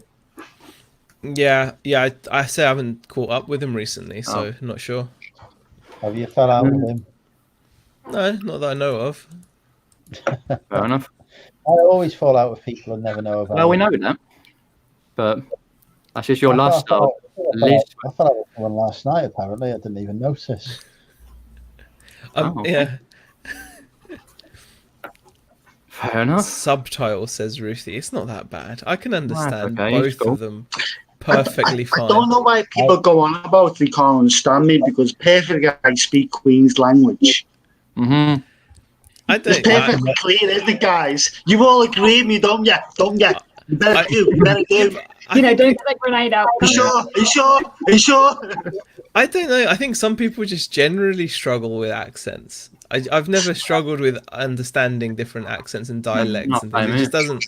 It just doesn't faze me. But I know there are some people that will really completely throw them off. Yeah, it's like the man on YouTube I watch. I struggle sometimes. Yeah, you're used to it. Scottish accent can be difficult sometimes, especially when I you're. understand. I understand Scottish. 100%. I go to the car boot sale and I ask how much something is, and sometimes they answer me, and I don't know what they've said. So you have to then just pretend that you're. Yeah, you just pretend you're not interested. When it gets so bad, I just go, just walk off. Yeah, can they? Yeah, I can't do accents myself, but yeah.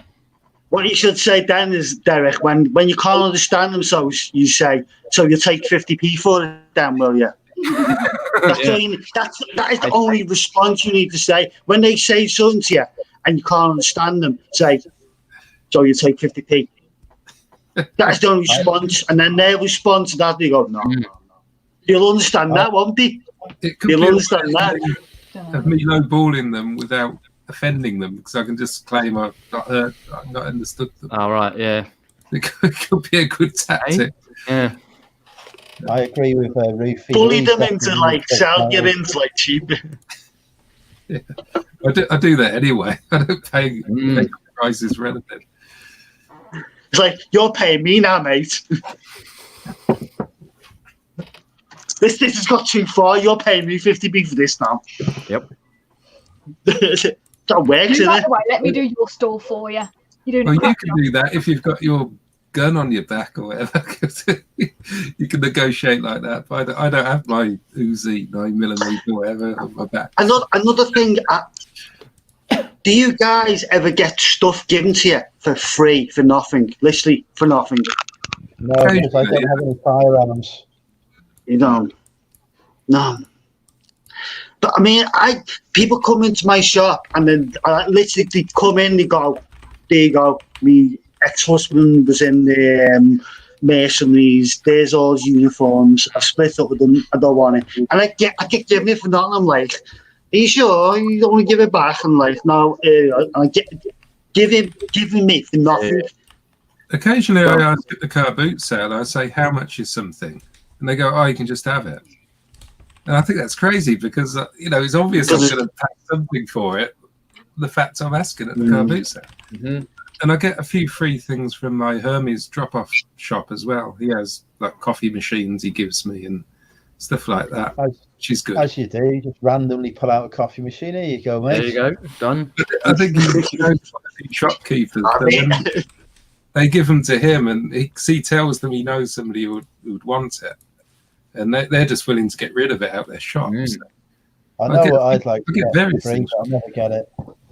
I think like seeing Craigslist Hunters videos and seeing how you do things, Jamie, as well. Like that whole setup is so sweet, isn't it? To actually have a place of business which allows you to do, allows you to do that. But also, if you're in other types of business, having retail properties, what allows you to get certain accounts as well. So it's definitely something to aim for. A lot of people say it. A lot of people do eBay, this social networks, but why don't you talk to people? Why don't you social network people? Why don't you actually do your sales to one-on-one persons? It's because most people just don't have that. Everyone's doing eBay, this, that, sell this through eBay. But it's not cheap to always do that, though. I mean, it depends what kind of business you want to run. Like, for example, if I wanted to, like, my high street where I am now, there are so many opportunities. Like I said, there's so many opportunities. If you had the money to open up a fried chicken shop, you would just clean up because there isn't one. There simply isn't one. You clean up. There's nothing. There's massive amount of school kids in the area. There's nothing really on the high street that they can go to and enjoy. Like there's no like pop culture type store for them. You could if you set up like a comic book toy / store, action figures, video games, whatever, it would be crammed because there's nowhere else anywhere near that offers that. This is the point. So you'd call that a niche, wouldn't you? I suppose you could. It's aiming at a market, isn't it? Like, you just said you're selling something that no one else is selling. Yeah, like fried chicken, for example. Yeah. Yeah, for instance, you're selling fried chicken. No one's selling it. You're the only person. There's no one else doing it, yeah. The thing what would happen though is you would do it, you'd start doing well, someone else would see that and they'd open a fried chicken shop up next year. No. Well, I'll floor that right now. There's not. So why is no one else in Stafford come up with a military shop apart from me? They're afraid of you. I think that's a lot of a difficult niche to have though. Different niche, fried chicken shop. To be fair, that's an established. We're going from fried chicken to booking. You need to have some serious cash to set up a fried chicken shop. Like you need to pay for all the equipment. You'd have to obviously get your distribution sorted out. You'd need your staff sorted out. You'd need some serious cash to do that. But like, for example, if you, I can tell. Pardon? You've looked into this, haven't you? I can tell. Do you know what? It's because not even that, but like for example, even the local Asian or the Indian takeaway, it is they're getting away with murder. Honestly, like the amount of times Beck and I have been there, like once, but every time we go past it, we're like, that place wouldn't last a week in Croydon because it's just shite. It's absolute. But people heaved it because they've got nowhere else to go. They've got nothing to go. Even if you go compared down the road to Preston, the takeaways in Preston absolutely demolish it. This guy literally sells oil and he gives you like a chapati with it and he calls it an Indian takeaway and he charges through the nose. And because people around here are well to do, like all this is like a fancy area apparently, which makes me laugh. Oh, is it? Okay. Yeah, like it's like they pay through the nose for this garbage food. Absolute. I mean, it's disrespectful. That's how bad the food is. I feel offended by just like his, and he's just there making money selling. Jesus. He's got no competition. He's got no competition. You can tell him that though. No, because he's in the situation. He's earned that spot. He's got that. He's probably freehold, and he's there. They've been there for many years. Like they still haven't. They don't even need to bother changing their telephone number to the new area codes. It's still got like the old area codes. That's how that they don't care because it doesn't matter. And this comes to my point. What I've been saying. If you've hit a niche, no one else is selling. You'll dominate your genre for years. You will, because I've been selling military in my area for like 7 years. No one has come even bothered to try and. Someone could come in and try and muscle in on my what I'm making on the scene, but they won't because I'm so established. And I won't let them because I'll just up my game. And what he's saying is damn right because it makes sense. I mean, you have to obviously look at what's going on around you, I suppose. We had a crappy Chinese here. It was the only Chinese. Started doing well, and then the next thing you know, 3 more have opened because they've seen a success. Funny you should say that, Andrew. That's the one takeaway that dominates in this area. Like there's only one Indian takeaway. It's garbage.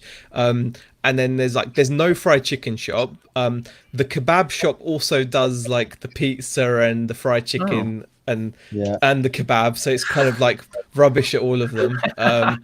Equally, there is an Italian takeaway. I mean. That's just like an Italian takeaway. I know an Italian takeaway. Yeah, I mean, an Italian takeaway is just like I don't even understand. Oh, pasta. It's just like microwave pasta. Do you know what? Okay, I'm just gonna say this. I find Italian like takeaway. The thought of it is just a bit weird. I have been there. Their pizza was okay. Right. The other stuff is just like what you'd find, if you order a lasagna at a pub where they just cook it in the oven type thing. Do you know what I mean? Like, it's just but it doesn't matter because they're doing well. But Oriental cuisine is the one thing that there's plenty of, and fish and chips. Yeah, definitely. Too much choice here in Southwest London. Oh, there is. Yeah. Oh, definitely. I know that. Well, even down the road in Preston, there's I mean, it's a different world, isn't it? Like, like if you go down the road, like I said, to Preston, the competition goes up. So. Oh right, I see. So, serious reselling question for Louise: what are the local takeaways like near you? I don't go to them.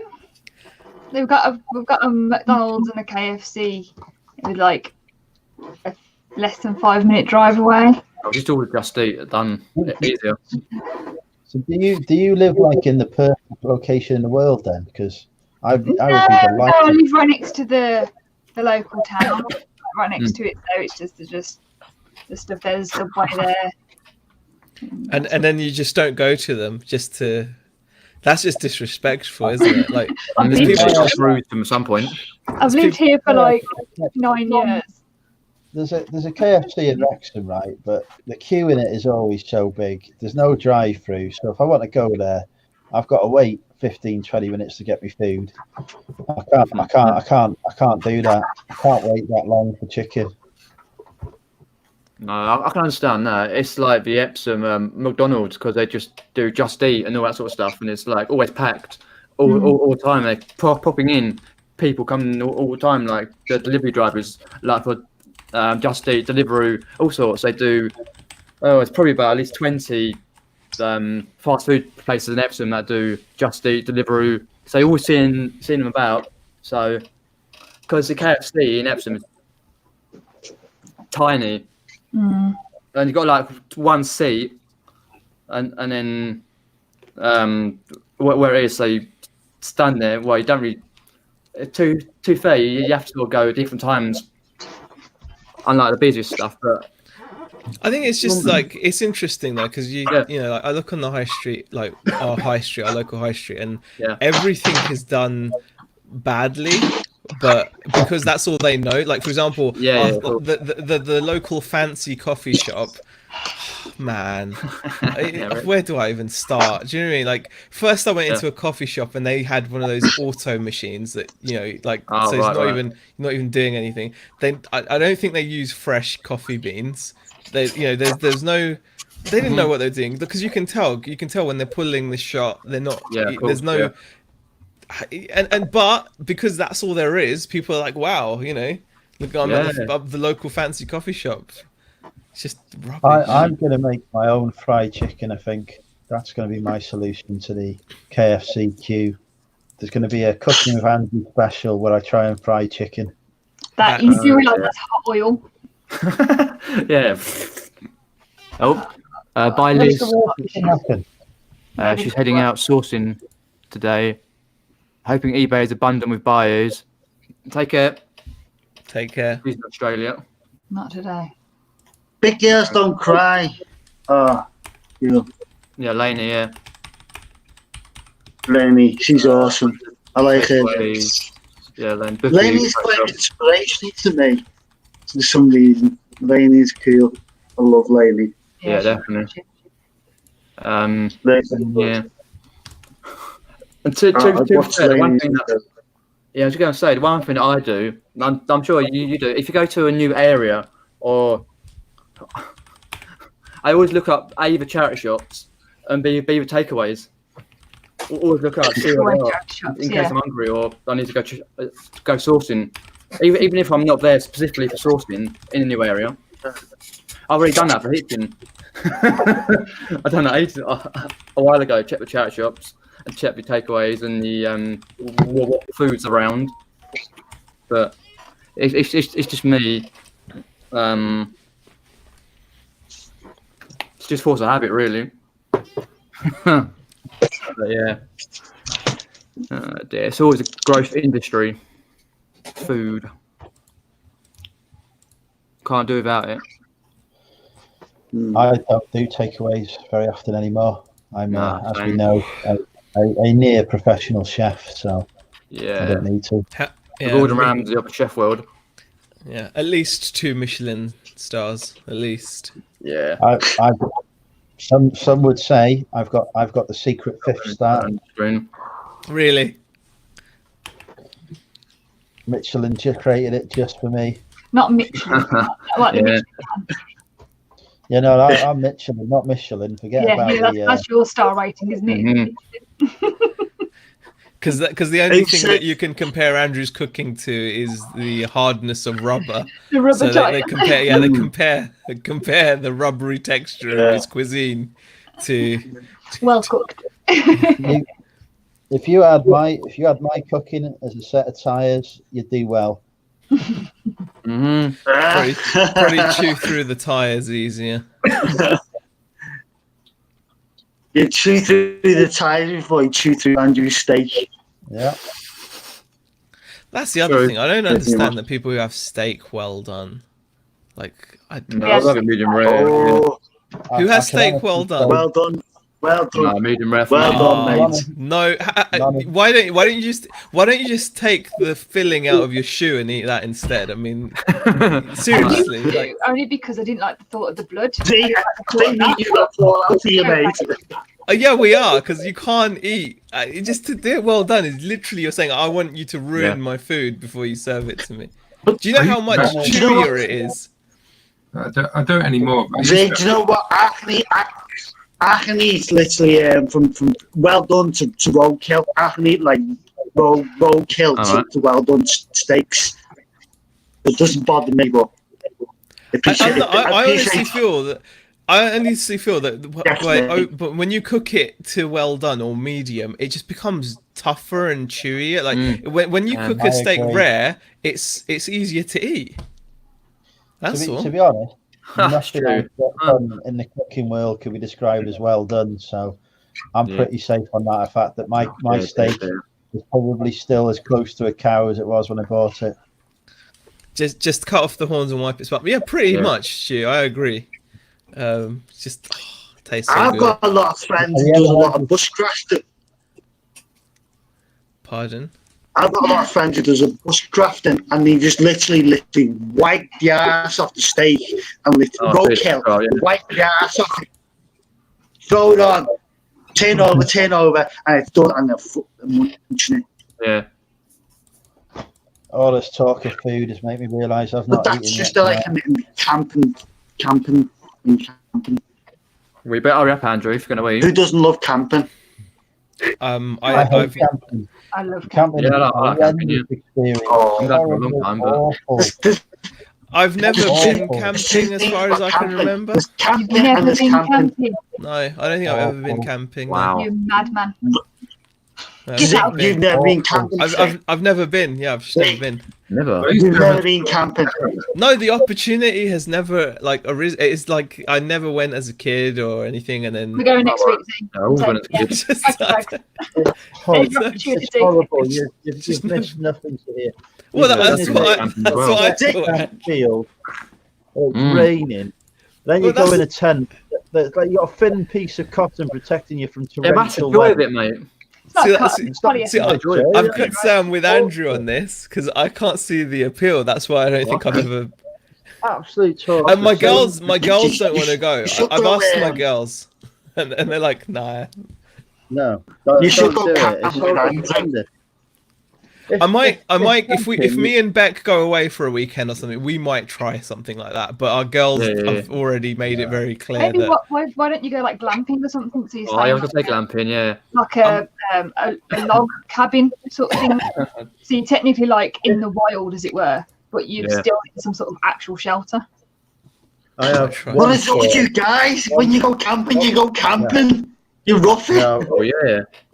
What's up with you guys? Don't get it. I go camping. I go rough camping. I love if tents were- I don't think I think Beck and I would try it, but our girls are just awful. We should In have a terms of resellers radio, camping trip. Why did we build houses if tents were any good? That's all you've got to think. because they're portable. Your house is not portable. No, you I can't mean, pick there's up some- house and go, there's oh, some I'm gonna amazing get stuff. it. Why we build caravans if that's portable? Because Yeah. I can't pack that in the back of my own car. Tents are awful. I think I mean there's some amazing scenery around here, and I'd love to like do that. You know, I think it would be nice to kind of experience it. Like I don't know, can you do that kind of stuff in the Lake District or? Yeah, you can do it. Yeah, absolutely. still time, yeah. Back to I did nature. it in Snowdon the other week. Yeah. You just go. Yeah, Yeah. you get your walking gear on and you get This the is camping gear done. the reason is Family because camping. I can either pay £90 for a hotel or £10 Yes, much better for a idea. campsite. Well, yeah, your little pitch, yeah. And it's like- That actually sounds quite interesting now you put it like that. I can go pee in a forest. Can you go pee in a forest if you go to a hotel? No, you Yeah. I think you can be in a forest at any time. You don't have to be in a hotel or not be in a hotel. You just literally. go What about outside and keeping do warm the at thing. night? How's that like? What's the deal with like? Just so If you lay Get a on, decent done. sleeping bag. It doesn't happen. Just get a decent sleeping bag. It depends what you get. So you obviously have to cough up for the gear. Yeah, you have to cough up for the gear in the first place, don't you? Like a big Exactly. 4-man. You spend more on stuff to keep warm than you do in a hotel room. Yeah, but if it's a one-off cost that allows you to reuse it, then Andrew, then so you know, like because that makes because that's like a holiday in a way, isn't it? Go away for the weekend. buy a That's, new one. that's You what we can't- do. It's great. You can go Yeah, absolutely anywhere. I might force the kids. Well, they can't say no. I'll just tell them. Indeed, yeah. Just to go, you go It get is the going. worst experience of your life. That's the thing. bar My none. girls, even though they're teenagers and Yeah, stuff, they don't play. They know I'm not messing. There's no. I never get. Yeah. Yeah, there's no disobedience in this house. It's just none. So what you mean there is Bex will tell them. You'll tell Bex and Bex. will tell them. We both work as a team. Yeah, I Good see cop, it. good cop, bad cop.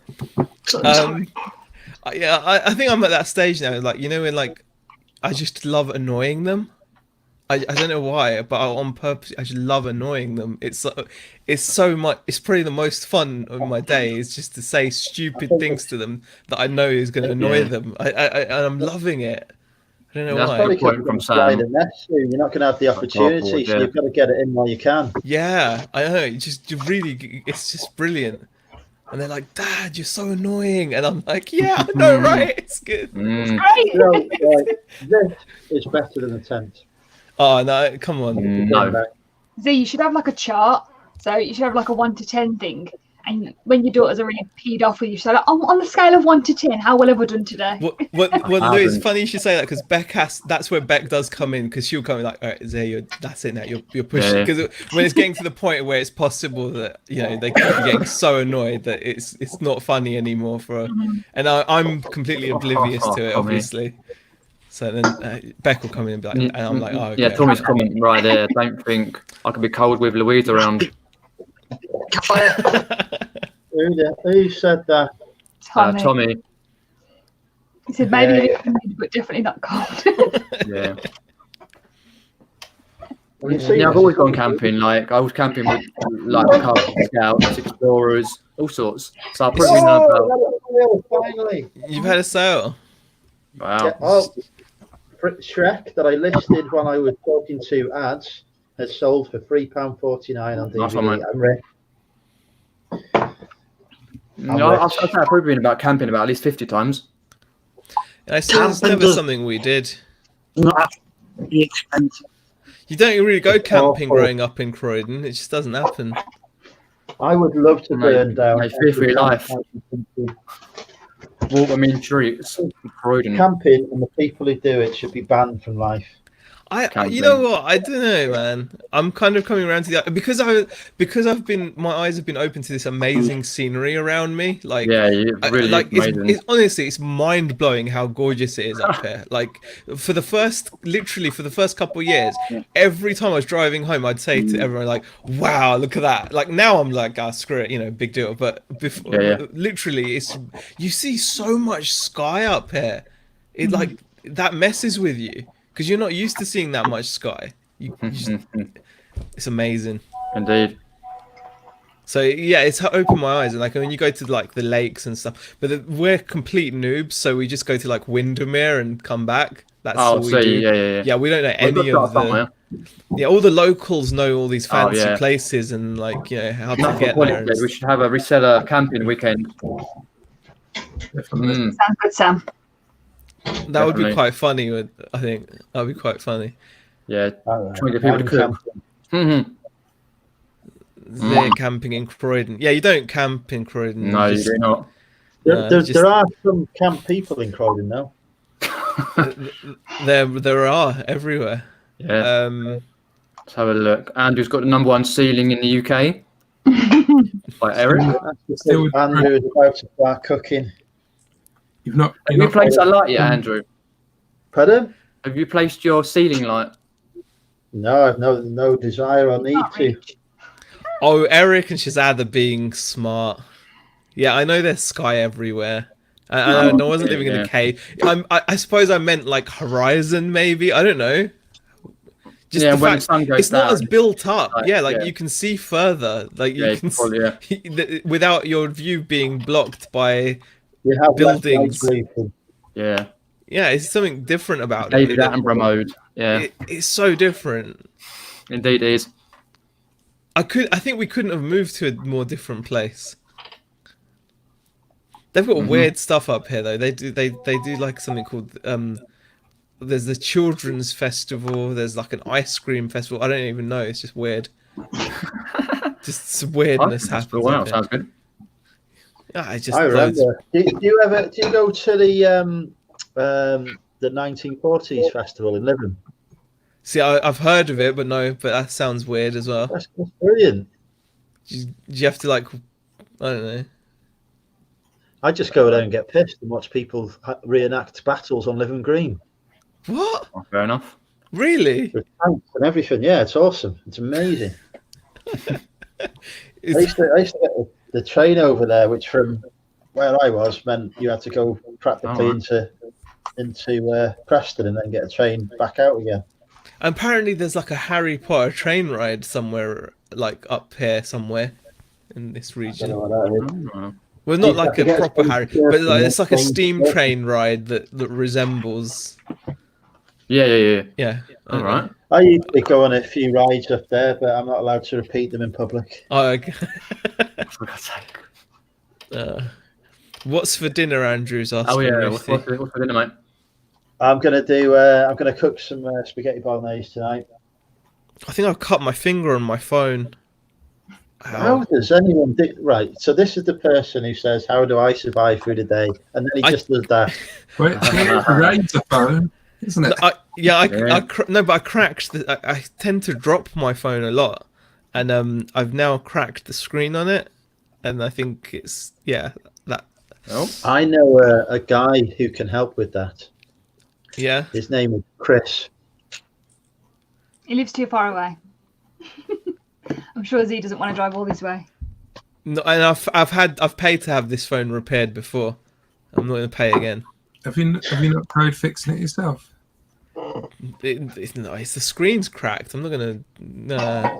I've replaced screens. How hard can it be? No, that's beyond my How technical hard can it be, Andrew? capabilities. Blimey. It's all I on plugged. YouTube.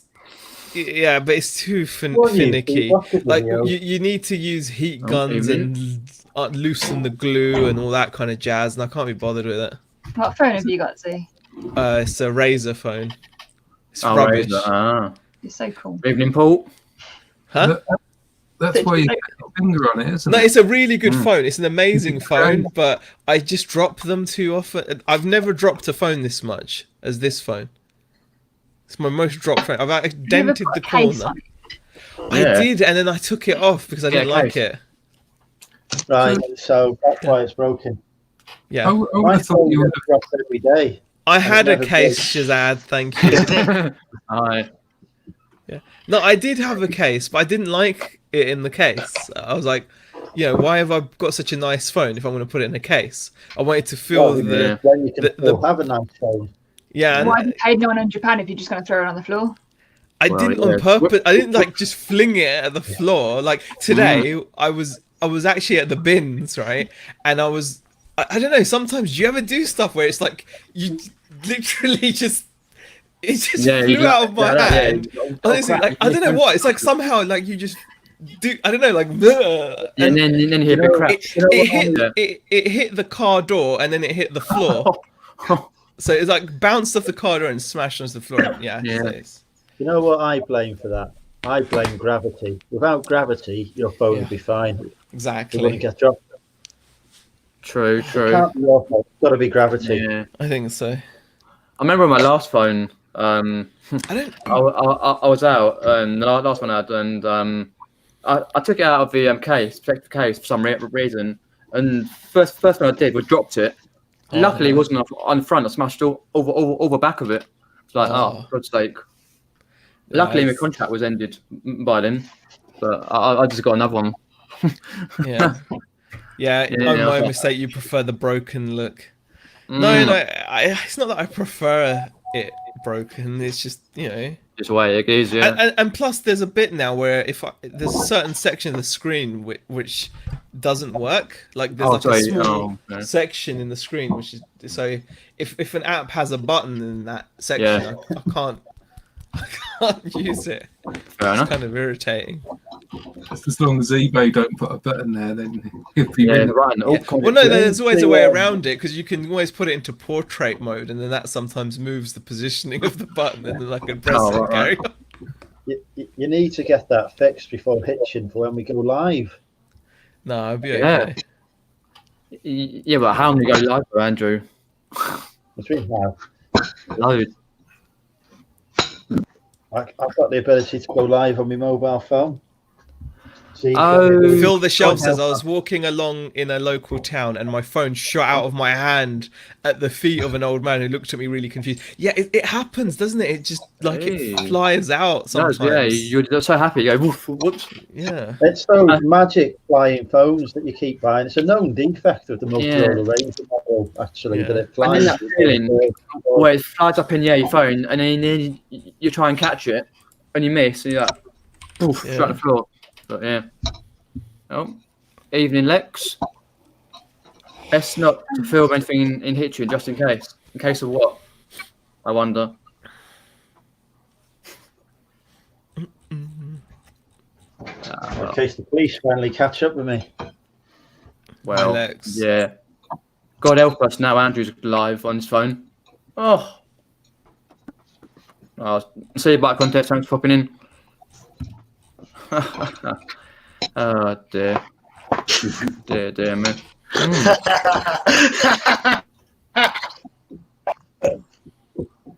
Indeed.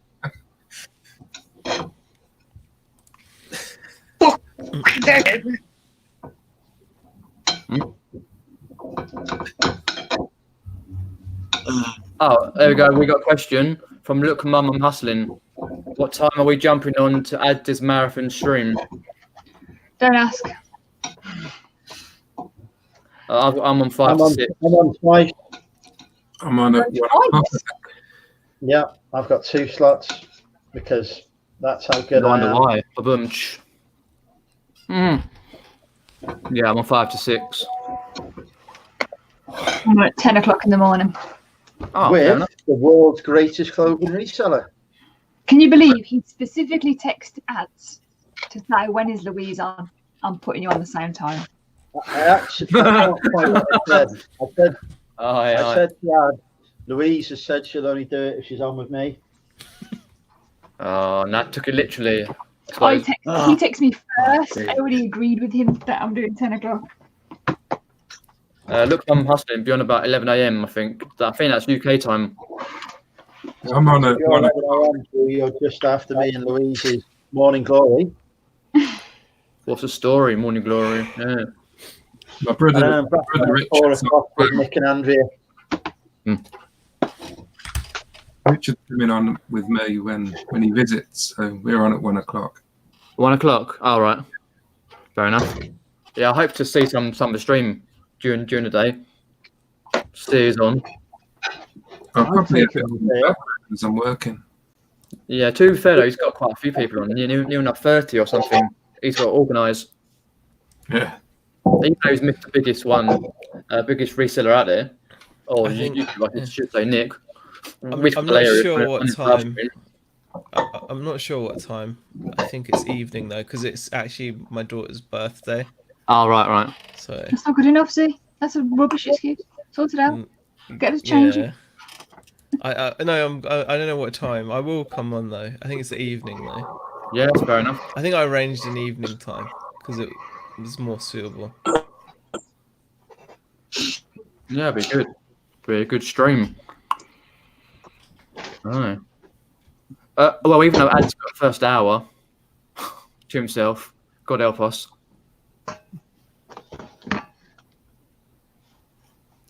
So are you cooking onion with your spaghetti bolognese? He's the best. I think we know the answer to that one, Derek. Mushroom? There is mushroom, yeah. All right. Oh, Rod Peppers.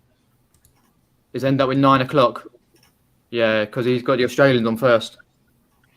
That's right for Rod. Oh, do you know who else is on with us at 2 o'clock as well, Louise? Who's that? Mel from Back from Burnout. So I'm not going to know where to look. His eyes would be averted, be going. I'm going to go cross-eyed on that stream. Yeah, but make sure you put your tongue back in, Andrew. No danger of that. Oh, God's sake. Oh, question from Lex.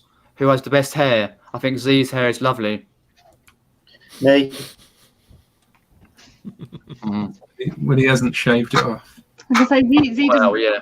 you know, changes his mind every 2 minutes, don't he?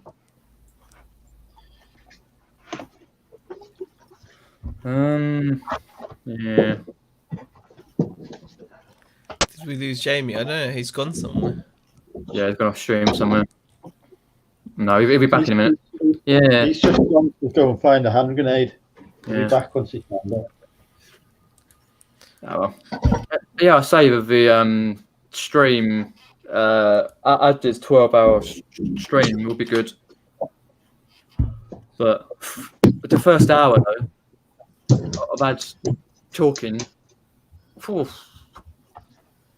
He starts at 8 o'clock, I believe. Yeah, 8 o'clock in the morning, an hour of ads talking, where someone's got to remind him that people are popping in. He'll have it all under control by the time me and the Dream Team go live. Yeah, you're going to have fun, Andrew, with Nick, because he's doing a quiz, isn't he? Yeah, Nick is quizzing me at 4 o'clock. Yeah. Yeah. What's happening in Hitchin? Well, as we know, Nick has given me free reign over the supplies of alcohol for the occasion. So Indeed, he has.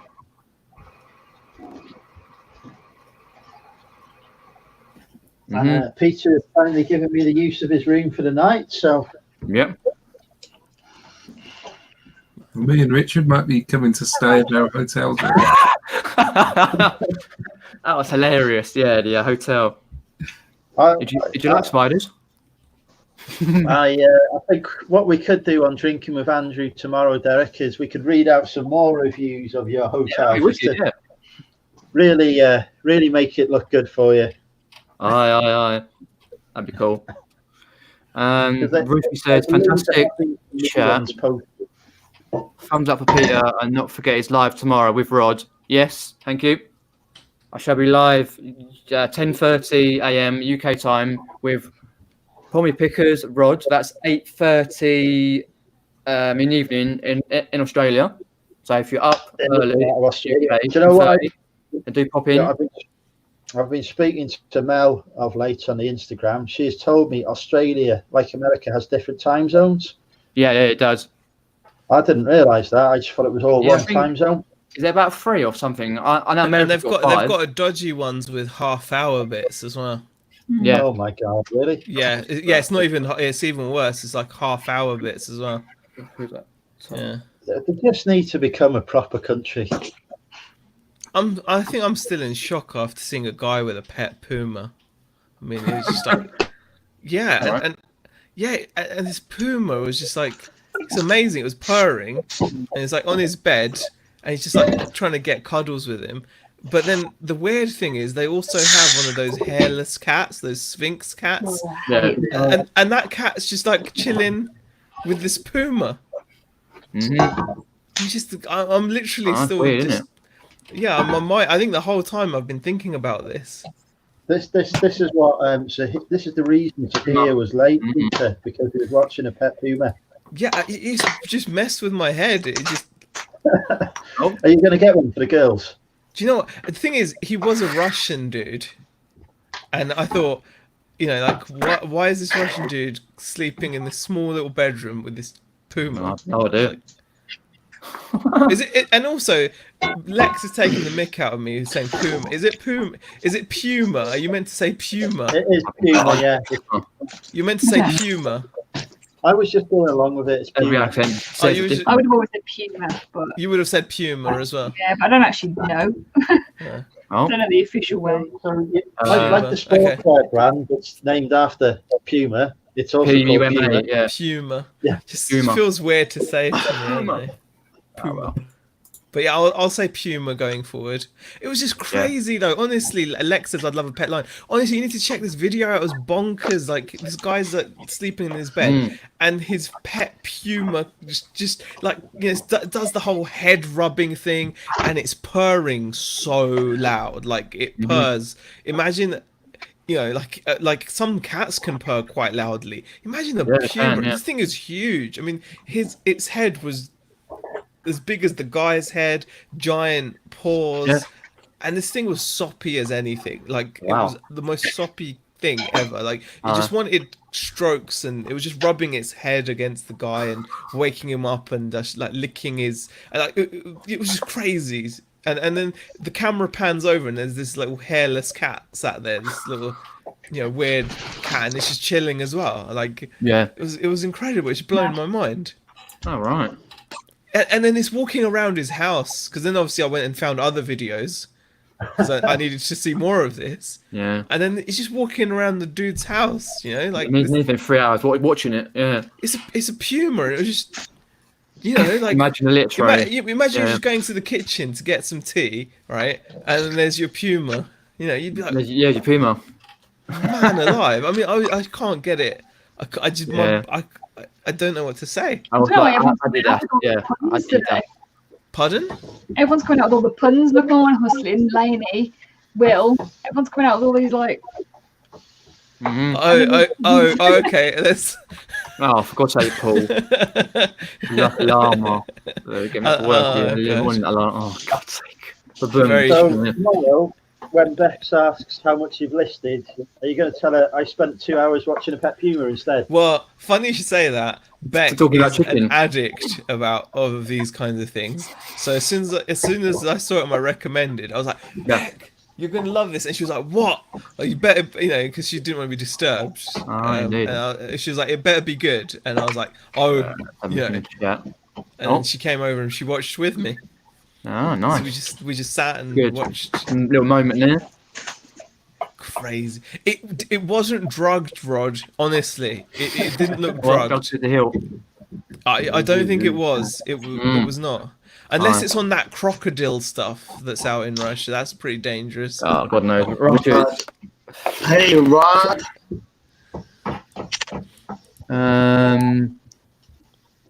Happy birthday. I think it's Dave, innit? Deep Fried Deals. Jesus, imagine the little tray. What's that? Yeah, he took it out for walks. Like, you know, it actually took. Yeah. Let me see if I can find it so I can share it with the... Is it okay if I share it in the chat? Yeah. Am I? Where is it? Good luck to you. Motor each in a minute and gear lad. I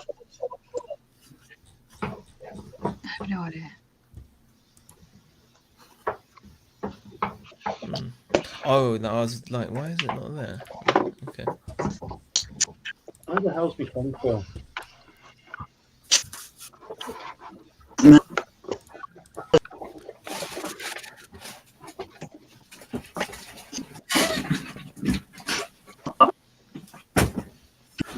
Yeah, just got.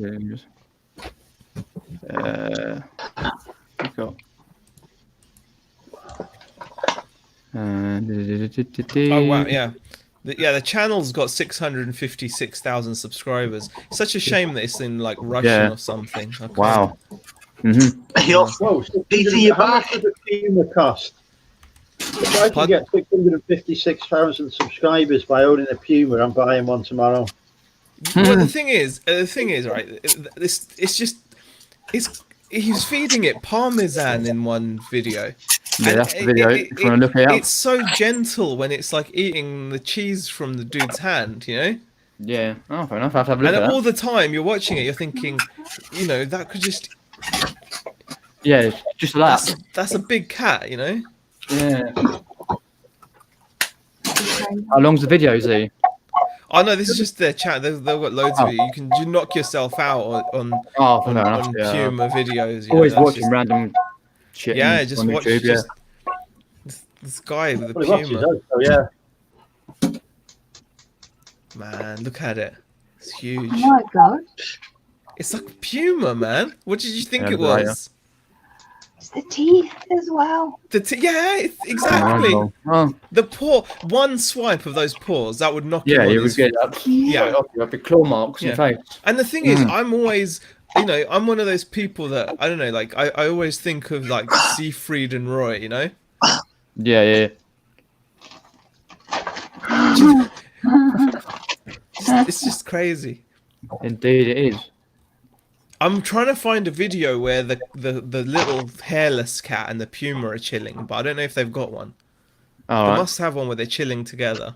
I Must mean, he's have, done yeah. one where it meets a dog. Eric, Andrew's the only one who can get a Puma in his house and lose viewers. He can do that anyway. And lose Cool, man. himself. Probably lose the Puma in all the mess. Yeah, pretty. Yeah.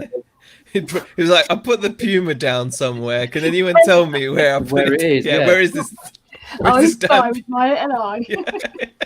Oh, I had it a moment ago. Would you rather live with a Puma or Andrew? Puma. I don't know. Reply, yeah. I don't Well, know. no, Idea. me. I don't know. Look, Mum, that's like that's. It Oh, depends, dear. man. It depends what kind of death you want, I suppose. Yeah, true. You know. Suffocation or mauled to death. Yeah, I mean. And I'll let you know which one's which. Mm. Oh, God, the hairless cat is really weird. Have you found the video? I found a video of it in the thumbnail. I'm gonna just, It's scary, isn't it? let me just mute That's it and play weird. it. Oh, Weird, isn't it? Found it. That's Oh my God! Oh, it's freaky. Yeah, check this out. That's This is- freaky, isn't it? check out. Here's one of Mordor the death. cat. I'm just putting it in the I've chat. seen it, yeah. Yeah, it's eating like Yes. like a prune or something. I don't know. Wow. After the stream, Oh yeah. my God, it's crazy. It is just weird looking. Back in a sec. Watch over the chat. I won't be long. Just grab a drink. Poor cat. You know, it's got like 2 no seconds. hair at all. That's brilliant, that. Oh, poor thing. They have to Oh, keep I it like warm. I know, they're a bit odd, aren't they?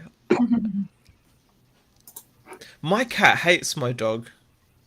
Like, literally, she's tiny, and she's, like, really cute, because she's super furry. She's, like, an Angoran cat, a Turkish Angoran cat. Really gorgeous cat.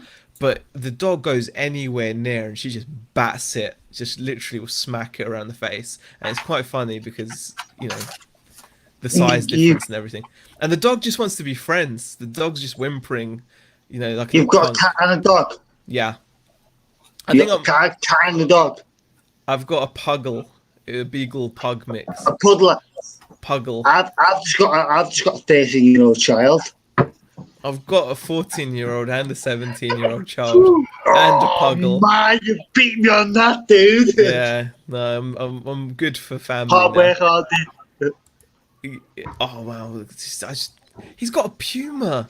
Sorry, I don't know if I've said that before. I want a puma now. No, you don't. I want a puma. You should see No, what I it does want to the a puma. toilet God's roll. sake, did I Jamie want did not a get a puma. puma? I want a puma. No, you don't. Do you know? It I eats want this sort of stuff. do you know what? It ate like a water. He gave it like a watermelon, and it just bit through. Just, you know, like it was a grape. You know, just. Can you imagine the pressure on the jaw pressure? Awesome. yeah, Yeah, I know. Look, Mom, I said puma. I did. I said puma. It's got puma. Damn. Mm. But it's just such a peculiar pet combination. They're like, okay, we're gonna get a puma, right? And then we're gonna get one of those hairless cats, Yeah. the Sphinx. You know, I would just think, yeah. like what a combination that is. I mean, I know. It's mind boggles. yeah, like, It's awesome, what are you man. thinking? Are we back in a minute? Mate, I'm just Dear. yeah. You're talking me into it getting one of them cats now, dude. What a puma. Yeah. The more you talk about, you've got that therapeutic voice. Zig. No, Talk I is wouldn't. I honestly wouldn't recommend that you get one. Honestly, Really? Where did you get one from? I want to get one. I want one. I think if you Where's want it one, from? you could. I reckon if I wanted one, I could get one. I reckon. Yeah, I bet you could. Yeah, I don't think it could be that hard. I mean, it can't be that hard. Where would you start? I don't know. That's an interesting question. God knows. They're probably So sites. imagine, or Sorry. imagine, yeah, exactly. You might have to start looking for you know, like you know, they do like lynx cats or something. No, there's certain cats which are like more wild, aren't they? That are larger cats. So you'd have Like to. website. Well, no, they're in a genuine breed. Mhm. There's like certain cats, so you'd probably have to find a breeder of one of those, and then they'll be like, "Oh, so you like?" So he'd be like, "Oh, so you like these kinds of cats, do you?" And I was like, "Yeah, only if I could have like a puma, maybe." And then the guy will probably go, you know, and then you have a little drawer of little, Buy a puma from the end of a back Little- alley. yeah. So yeah. I'm buying them a few hundred. There you go. Done. Oh my god, this video that I'm just watching where it's eating toilet roll, okay, for a birthday present, it's just destroying rolls of toilet paper. Wow. And then they pan over to the hairless Goodbye, cat, Andrew. and the hairless cat is wearing this most crazy outfit, like knitted outfit. It's oh my goodness, yeah, you've got to. I'm gonna have to put this one into the chat as well, guys. This is incredible stuff. So, selling stuff for Christmas. Oh yeah, The must-own Christmas gift. Don't wrap it. Your Christmas gift guide is coming out soon, and a star of the show is a Puma. Yep. 10 top 10 must-have toys for Christmas 2019. Pumas in the top 10. Pumas at A number live one. Puma and a hairless cat. Yeah. Yeah. And number 2 is My Littlest Pet Shop. For the most wanted toy this year. Puma. Yeah. Toilet roll is a great gift. I am always appreciative of toilet roll, Eric Liddy. Oh my It's, god. Jake, don't talk to me about toilet roll. Seriously. Why is Do that? I give my Have you had an toilet roll? experience? Like, toilet roll. Do I give my friend for his Christmas present his toilet roll? Should I ask why? I'm going to ask why. But you should ask why I give my friend toilet roll for Yeah. a Christmas present. And is he But still your who friend? who gives a gift toilet roll for Christmas? Or more importantly, who stays as a friend after receiving toilet roll?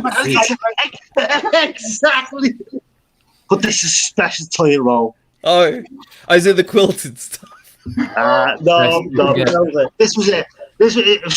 I bought a job lot of toilet roll, right? But this was German World War II Nazi toilet roll, Oh, okay. so it makes it more interesting. So it's like not toilet. It was toilet roll I gave him, but it was But like he's not going to be using it. It's the stuff. I hope It's so. the stuff that they used to wipe his bum with. Oh, the sort of gosh. stuff Hitler used to wipe his bum with. Exactly. I bought like 5 job lots of toilet roll, but this is German World War II toilet roll. Jesus. I Stuck gave in it the to him, and he loved it. I stopped and used it. Are you seeing the cat in the pink bow thing? It's Now wearing like John's watching him ripping up this toilet roll. Oh no! Go to 1926. Then I'll be like World War II toilet roll. Yeah, no, go to 19. Yeah, go to 1905. 1905 in the video, and you're gonna see like. Oh dear. Oh my god! Hello, people at the chat, by the way. Welcome to the Peter Wray Adventures. We're discussing Christmas and Christmas gifts, and the top recommendation is get a Puma. Yeah. It's World War II toilet roll. Indeed. Yep. Simple. I don't recommend you get a Puma though. Oh, Honestly, damn on the evidence, I mean, this guy is obviously unhinged. Wow. I've Yeah, still got you'll have to collar one be. as well. Yeah. I mean, I think it's a beautiful creature. Absolutely. You know. But surely, like you can't go to work or anything. Well, you don't need to with 650,000 subscribers. I am sure you wouldn't. I don't think work is a problem. I for think him. his work is his Puma. Yeah. So I mean, like you can't leave him alone. No. Yeah. You know, it might eat a random person. Yeah, he would destroy your home, wouldn't he? Yeah. He'd absolutely Yeah, destroy get on, it. isn't I mean, he could probably eat through most of your furniture and just. Oh god, yeah. I have actually had a piranha fish as a pet. Really? Oh, really? That's interesting. When I say piranha fish, I'm not talking about a little tiny one like that. I've had a piranha fish like that, and had it for like 16 years. And I had a tank specially made for it. Wow. For it. It was quite crazy. I used to threaten people when they come round to me. I was like, you dish me off, I'll throw you in a tank. Okay, I've had to stop, and so does the chat. You heard it. It's pronounced. It is pronounced Puma. Then is it? Yes, Puma. that's right. Puma. Puma. Puma. I've got some really lovely Puma shoes. Not shoes. They're like leather flip flops. I found with a wooden heel, wooden sole. They were really nice. Where did you find them? In the bins. Oh, I thought you meant in your house, like with the football. No. I started this football already sold. Oh no! Now I've just found someone that has a bear. Like, I watched a video with a bear yesterday. yeah, It's like one of the, you know, when the owners or the Yeah. individual like trainers return. yeah. All And the over. bears are like, yeah. Oh, but it's a bear. Exactly. Well, yeah. Oh, I don't know. But imagine touching a bear. Imagine how fluffy that bear would be. Can you actually comprehend how fluffy that would be? I'd just be very scared. I'd be very, very scared. It's a bear. Right. I'm gonna go, folks. I eat my dinner. Okay. Okay. So I'll say goodbye to everyone now. Enjoy Right. Puma time. What? I didn't realise the time. It's nearly Yeah, after that, I'm end gonna it shoot in a off minute. as well. yeah. It's nearly 11. Man, I'm sorry. I've Yeah, just indeed. spent all evening. It's all about Bears. bears, yeah. Oh. Pumas. Bazinga. Right. Yeah. See you You're later, too busy everyone. talking about Pumas, aren't you, Z? Right, Andrew. Yeah, it's Okay, mate. Okay, mate. see you later, Andrew. Yeah, I can't. Yeah, I can't believe it's nearly 11 o'clock. Yeah, definitely. Yeah, I think I'm going to have to head off as well, Yeah. guys. 'Cause I think Yeah, I'll so. have to end it in 5 minutes, yeah. I've got some packing to do. Got So. up early for another legendary stream. Yeah. What time is it in the morning again? What time is it tomorrow morning? 10:30 a.m. UK time. Over on Rod's channel. Right, cool. Lovely. Well, I'll pop in and have a look. Yeah. Right, I'm going to head off. I'll catch you all later. Take care, mate. Cheers for popping in. Bye-bye. See you later, Derek. Yeah, we'll be talking about all things reselling and just general chat. Tomorrow at what time UK is it? 10:30 UK time.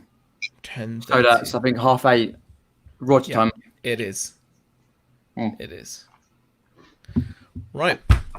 Thanks for the chat, guys. All right, yep. I'll have to pop up, guys. Cheers for popping in.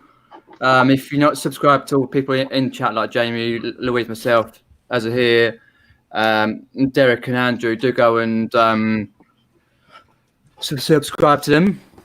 And yeah, we'll say like, share, and subscribe. And thanks everyone for popping in the chat and on the stream. And if you see a fully grown puma, approach it with caution. Indeed. Yep. If at all. What it is. Same goes for bears. Okay, guys. Approach with caution. I like that. Right. You fucking tickled me now, man.